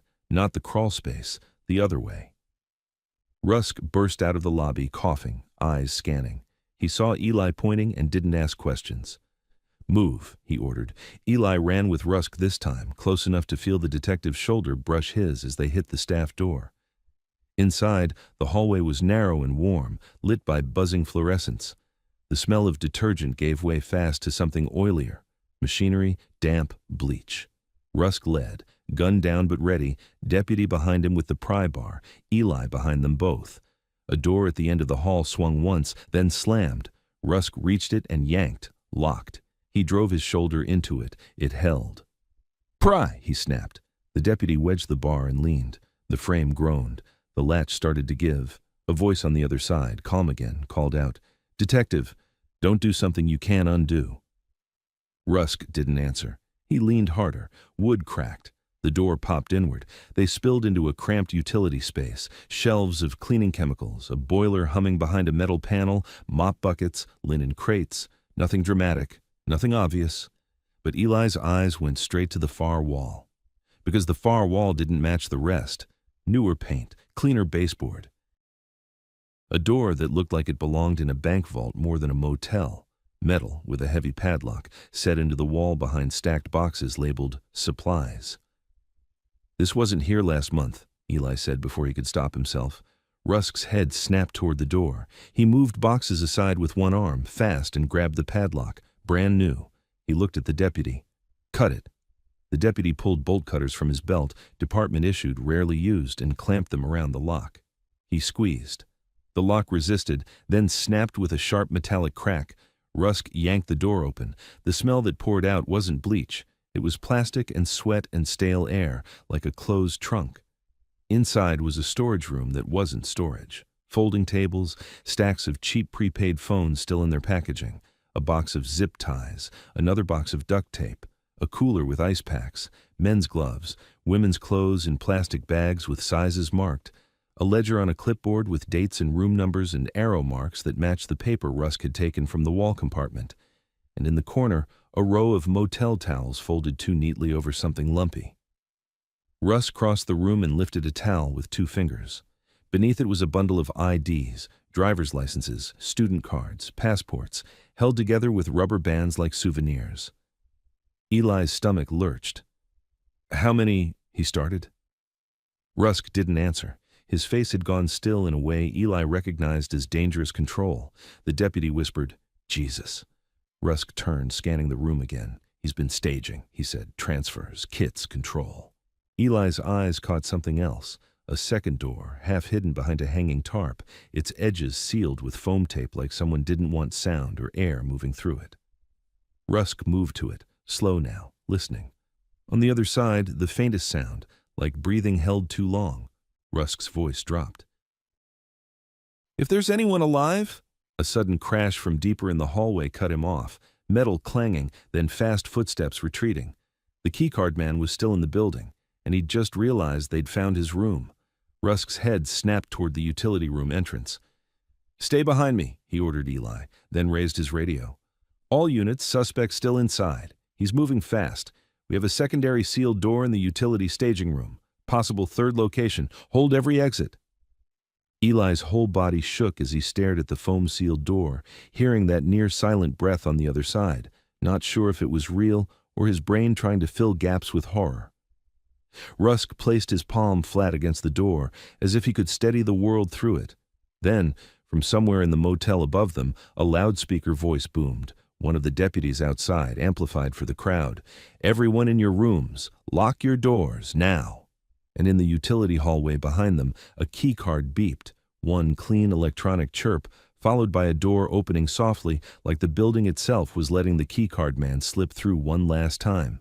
The key card beep came again, closer this time. Detective Rusk snapped his head toward the utility hallway, then back to the foam-sealed door. His eyes made the calculation faster than any words. Chase the runner or open the door with the breathing behind it. He chose both. "Eli, behind me. Do not move," he said, and planted himself in the doorway of the staging room so he could see the hall. Then he nodded at the deputy with the pry bar. "You crack that seal. Slow. Quiet. If there's a person, we don't rip them." The deputy slid the flat edge under the foam tape and peeled it back inch by inch. The tape came away with a wet tearing sound, like skin. On the other side of the hall, a door opened softly. Controlled. Not a guest stumbling out. Someone who knew how to move without making noise. Rusk raised his gun but kept it low. "Sheriff's office," he called. Step into the light. A figure appeared in the hall. Not the keycard man at first glance. Different jacket, hood up, shoulders hunched like a scared guest. He kept his head down, hands visible, moving slow as if he didn't want trouble. Eli felt his brain try to accept the image. A harmless guy caught in chaos. Then the man lifted his head. Same eyes. Rusk's voice hardened. "Hands up, all the way up." The keycard man smiled like he'd been waiting for that line. "Detective," he said softly, "you're in a boiler room full of chemicals. Maybe don't point a gun like you're in a movie." Behind Rusk, the deputy whispered, "Seals off." The foam-taped door shifted a fraction inward, as if someone had leaned against it from inside. Eli's stomach twisted. Rusk didn't look back. He kept his focus on the man in the hall. "Step forward, slowly. Don't make me say it twice." The keycard man took one small step, then stopped, tilting his head like he was listening to something only he could hear. Eli heard it too, a faint, fast tapping from inside the foam-sealed door, like fingertips trying to signal through the barrier. Rusk's jaw tightened. "Open that door," he ordered the deputy. "Now!" The deputy hooked the pry bar and pulled. The door swung inward with a soft sigh. Not a room, a compartment, bare studs lined with foam, the same soundproofing as the wall box, only larger, a small vent pipe, a water bottle taped to the floor, a blanket with dried stains, a strip of duct tape stuck to a stud like someone had peeled it off in anger, and in the corner, crouched tight with knees to chest, was a boy, maybe 10, maybe younger. Hair cut too short like someone had done it in a hurry, eyes wide and wet, reflecting the flashlight like an animal that expected a blow. Eli's throat closed. He couldn't speak. The boy flinched at the doorway, then saw Rusk's badge and froze, trembling. "It's okay," Rusk said instantly, voice changing, softer without losing control. "You're safe. We're getting you out." The keycard man in the hallway watched the reveal without surprise. That was the worst part. He'd known the boy was there. He'd been counting on them choosing wrong. Rusk kept his body between the boy and the hall. "Deputy, get him out. No questions. Straight to EMS." The deputy stepped into the compartment slowly, palms open. "Hey, buddy," he said, voice shaking now. "Come on, we got you." The boy didn't move until the deputy offered his jacket like a blanket. Then, still shaking, he crawled forward. Eli saw bruises on his wrists, tape residue on his mouth, the same pattern. The keycard man exhaled through his nose like the scene bored him. "You're making this bigger than it needs to be," he said. Rusk turned his head just enough to give the man his full attention again. "Bigger than a child in a box?" he replied. The man shrugged one shoulder. "You think you're the first person to find one of these rooms? You think you're going to be the one who stops it?" The words weren't a threat. They were a statement of experience. Eli felt cold spread under his ribs. Rusk's voice went flat. "Hands behind your back." The keycard man smiled again, and Eli understood that smile now. It meant the man had already set something in motion. A radio squawked faintly from somewhere down the hall, different tone than police. A cheap handheld, the keycard man's. 2 quick clicks answered it, like a code. Mara's voice suddenly burst through Rusk's police radio, sharp and urgent. "Detective, heads up. Someone just rolled up front claiming state suit wants custody of evidence and victims." Rusk didn't blink. "Not happening," he said into his radio. "Hold them." Mara. "He's pushing hard." Rusk's eyes stayed on the keycard man. "That your call?" he asked. The man's expression didn't change, but his eyes flickered.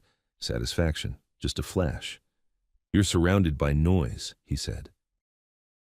"Noise makes people do stupid things." The deputy got the boy out of the compartment, wrapped in the jacket, moving him toward the hall.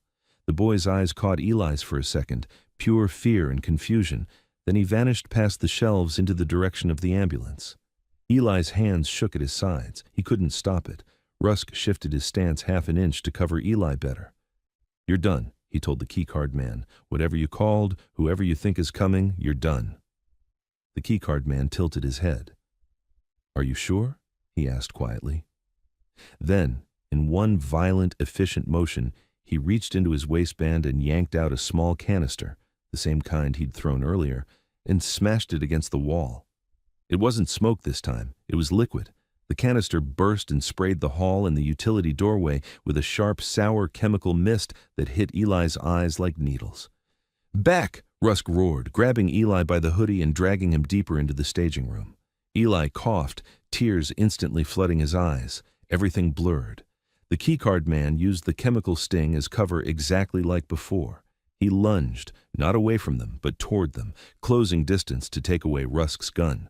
Rusk fired once into the floor, warning, not aiming, just to shock the movement to make the hallway freeze. The crack echoed through the motel's guts. Guests screamed somewhere above. The keycard man didn't flinch. He grabbed the edge of the open staging room door and yanked it toward himself, trying to slam it shut and separate Eli from Rusk. Rusk planted his boot and stopped it half closed. For a split second, the door trembled between them like a tug-of-war rope. Eli's vision swam with tears, but he saw the keycard man's hand shoot through the crack, fast, reaching not for Rusk, for Eli. Fingers clamped around Eli's wrist with bruising force and jerked him toward the hall. Eli's breath vanished. He stumbled forward, half blind, caught on the door edge. Rusk reacted instantly. He grabbed Eli's other arm and yanked back. Eli was pinned between them, one pulling him toward darkness, the other pulling him toward the only safe thing in the building. The keycard man leaned close enough that Eli could smell him, cheap cologne over bleach, calm over rot. "You should have left," the man whispered, and there was no anger in it, only certainty. Rusk's voice went murderous quiet. "Let him go." The keycard man tightened, pulling Eli harder. Something in Eli snapped, not bravery, not heroism. Simple survival. He twisted his wrist the way he'd learned when bigger kids grabbed him in group homes, and he drove his knee up hard into the doorframe for leverage. Pain shot up his leg, but his wrist slipped a fraction. Rusk used that fraction. He surged forward, slammed his shoulder through the gap, and crushed the keycard man's grip off Eli's wrist. Eli fell backward into the staging room, gasping. Rusk went after the man into the hall. It wasn't a clean tackle. It was two bodies colliding in a narrow corridor, boots sliding on chemical slick, shelves rattling as they slammed into them. The keycard man fought like someone who didn't care about witnesses. Elbows, head, hips, everything aimed to create an opening, not win a fair fight. Rusk didn't fight fair either. He fought like a man who'd just looked into a child's box. A deputy appeared at the far end of the hall, one of Rusk's, charging in.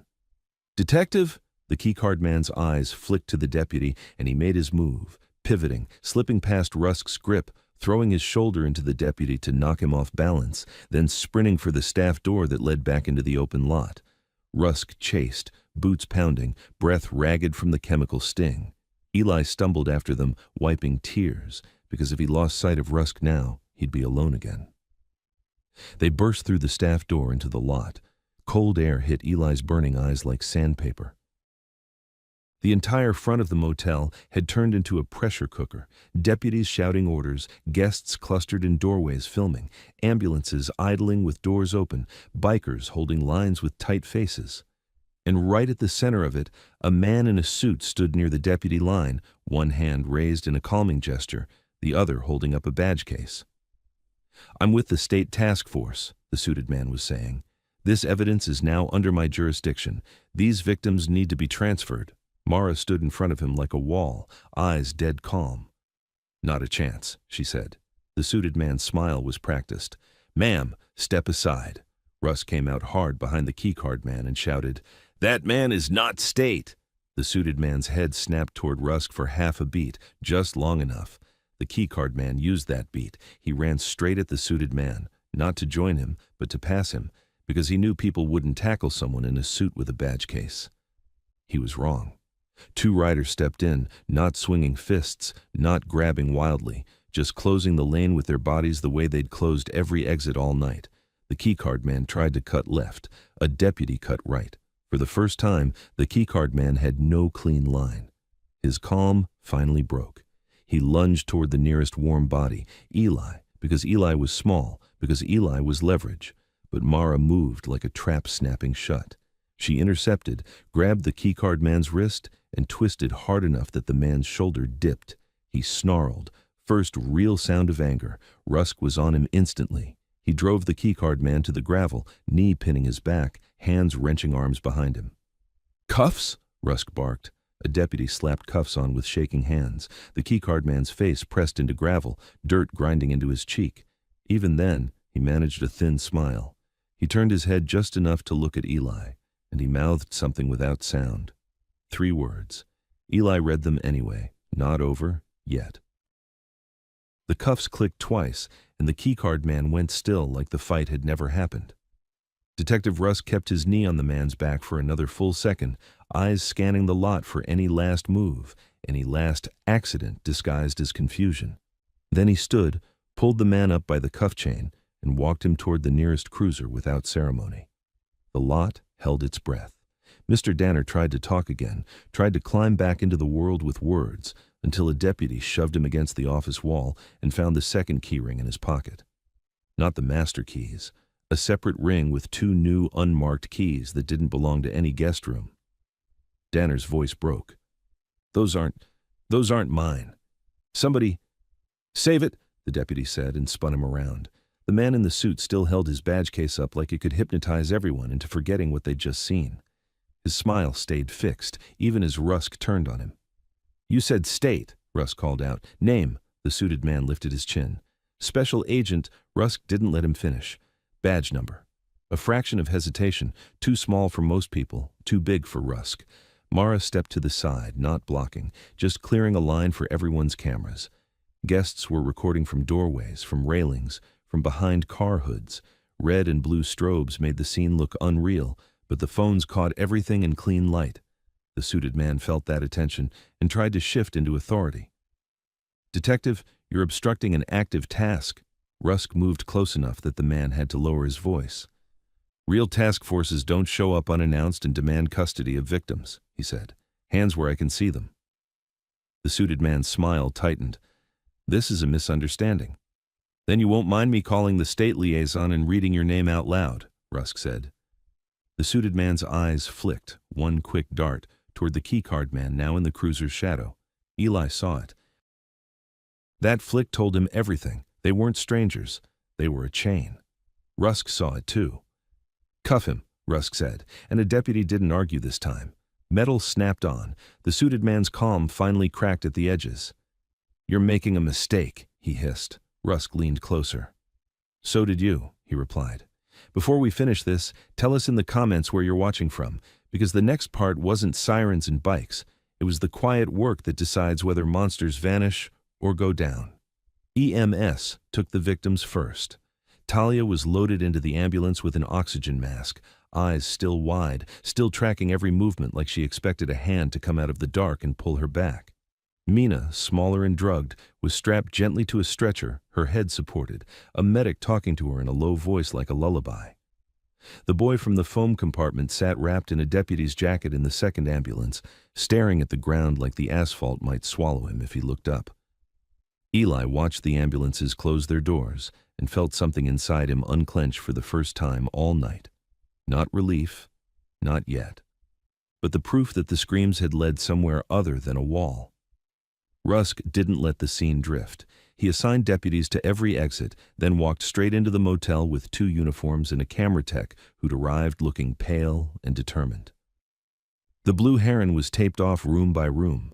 The utility staging room was sealed and photographed. Every prepaid phone was bagged. Every zip tie box was documented. The ledger pages were placed into evidence sleeves like they were radioactive. Danner kept yelling until he realized nobody was listening. When he finally stopped, the quiet around him made him look smaller.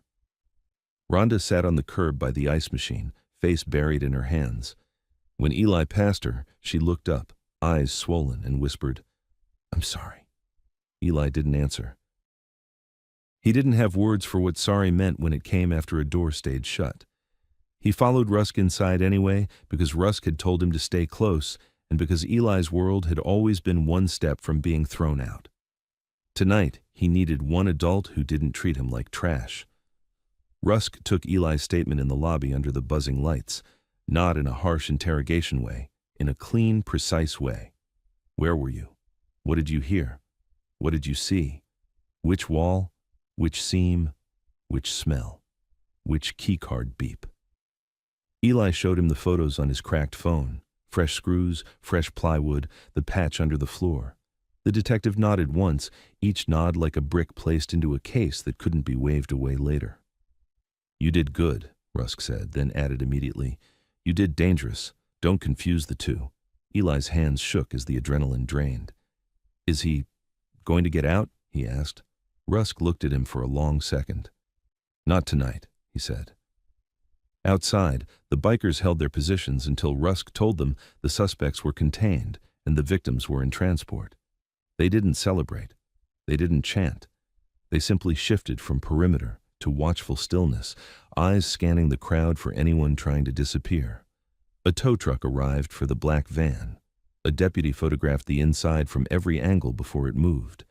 The van's contents, cooler, tape, gloves, burner phones, were boxed and tagged. Mina's hair had stuck to the duct tape. They collected it like it mattered. It did. Just before dawn, more official vehicles arrived, units with different plates, different patches, people who didn't look confused by the word trafficking. They spoke quietly with Rusk, then walked the motel like they were reading an open book. Eli stood by the lobby window and watched as the keycard man was transferred to a different car, hands cuffed, head down, face still blank. The suited fake agent was placed in another, jaw tight, eyes wild now that the badge didn't work. When the cruiser door closed, Eli expected to feel victory. He felt empty instead. Mara came into the lobby then, boots leaving small wet prints on the carpet. She didn't look at the desk. She looked at Eli. "You holding up?" she asked. Eli shrugged because admitting he wasn't would make everything spill out, and he didn't trust the building not to swallow it. Mara nodded once like she understood the shrug perfectly. "Rusk's a good one," she said. "He'll hold the line." Eli stared at the taped-off hallway leading to room 17. "He mouthed something," Eli said. "He looked at me and—" "Not over yet," Mara finished calm. Eli's stomach tightened. "How do you—" Mara's eyes stayed steady. "Because guys like him always need the last word," she said. "It keeps them warm in the dark."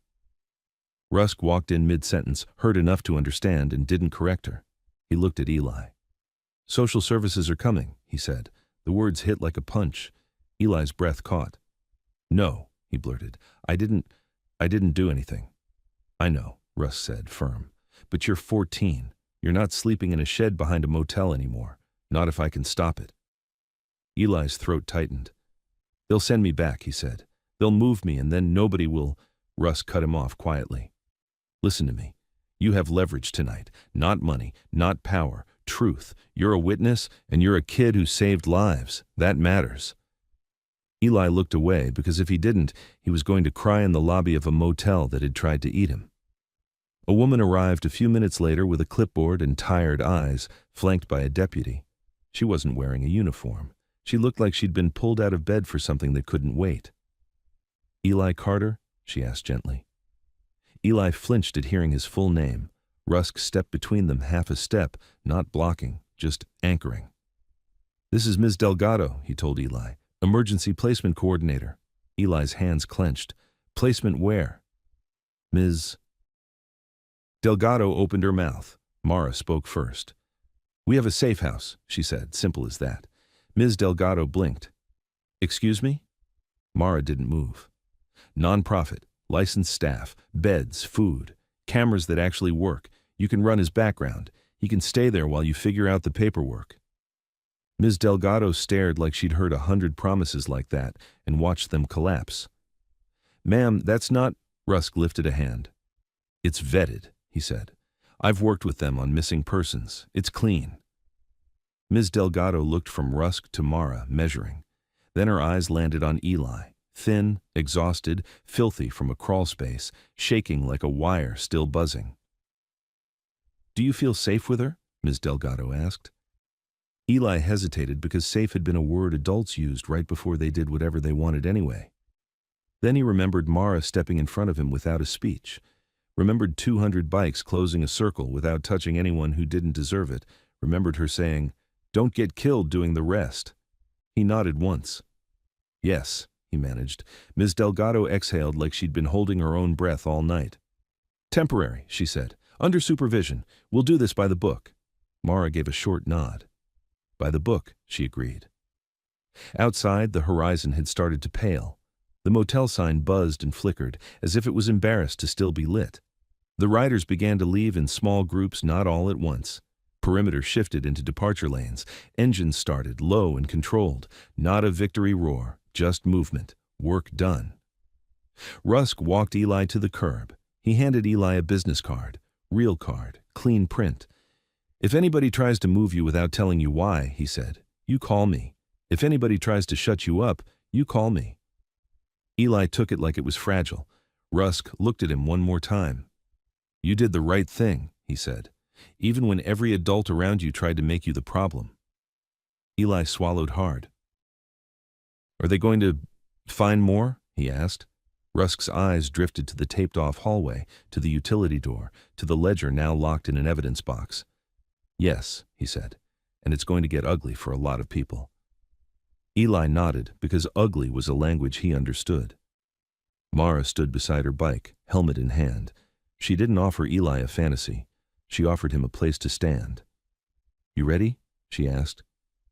Eli looked back at the blue heron one last time, the windows, the doors, the walls that had held screams like secrets. Deputies moved through it now like it was just a building, not a beast. Eli exhaled. He stepped toward Mara, took the helmet, and put it on with hands that still wouldn't stop shaking. Behind them, somewhere in the line of cruisers, a door thumped shut. Somebody started an engine, and as the first bikes rolled forward into the thin new daylight, Eli held on, looked straight ahead, and didn't look back.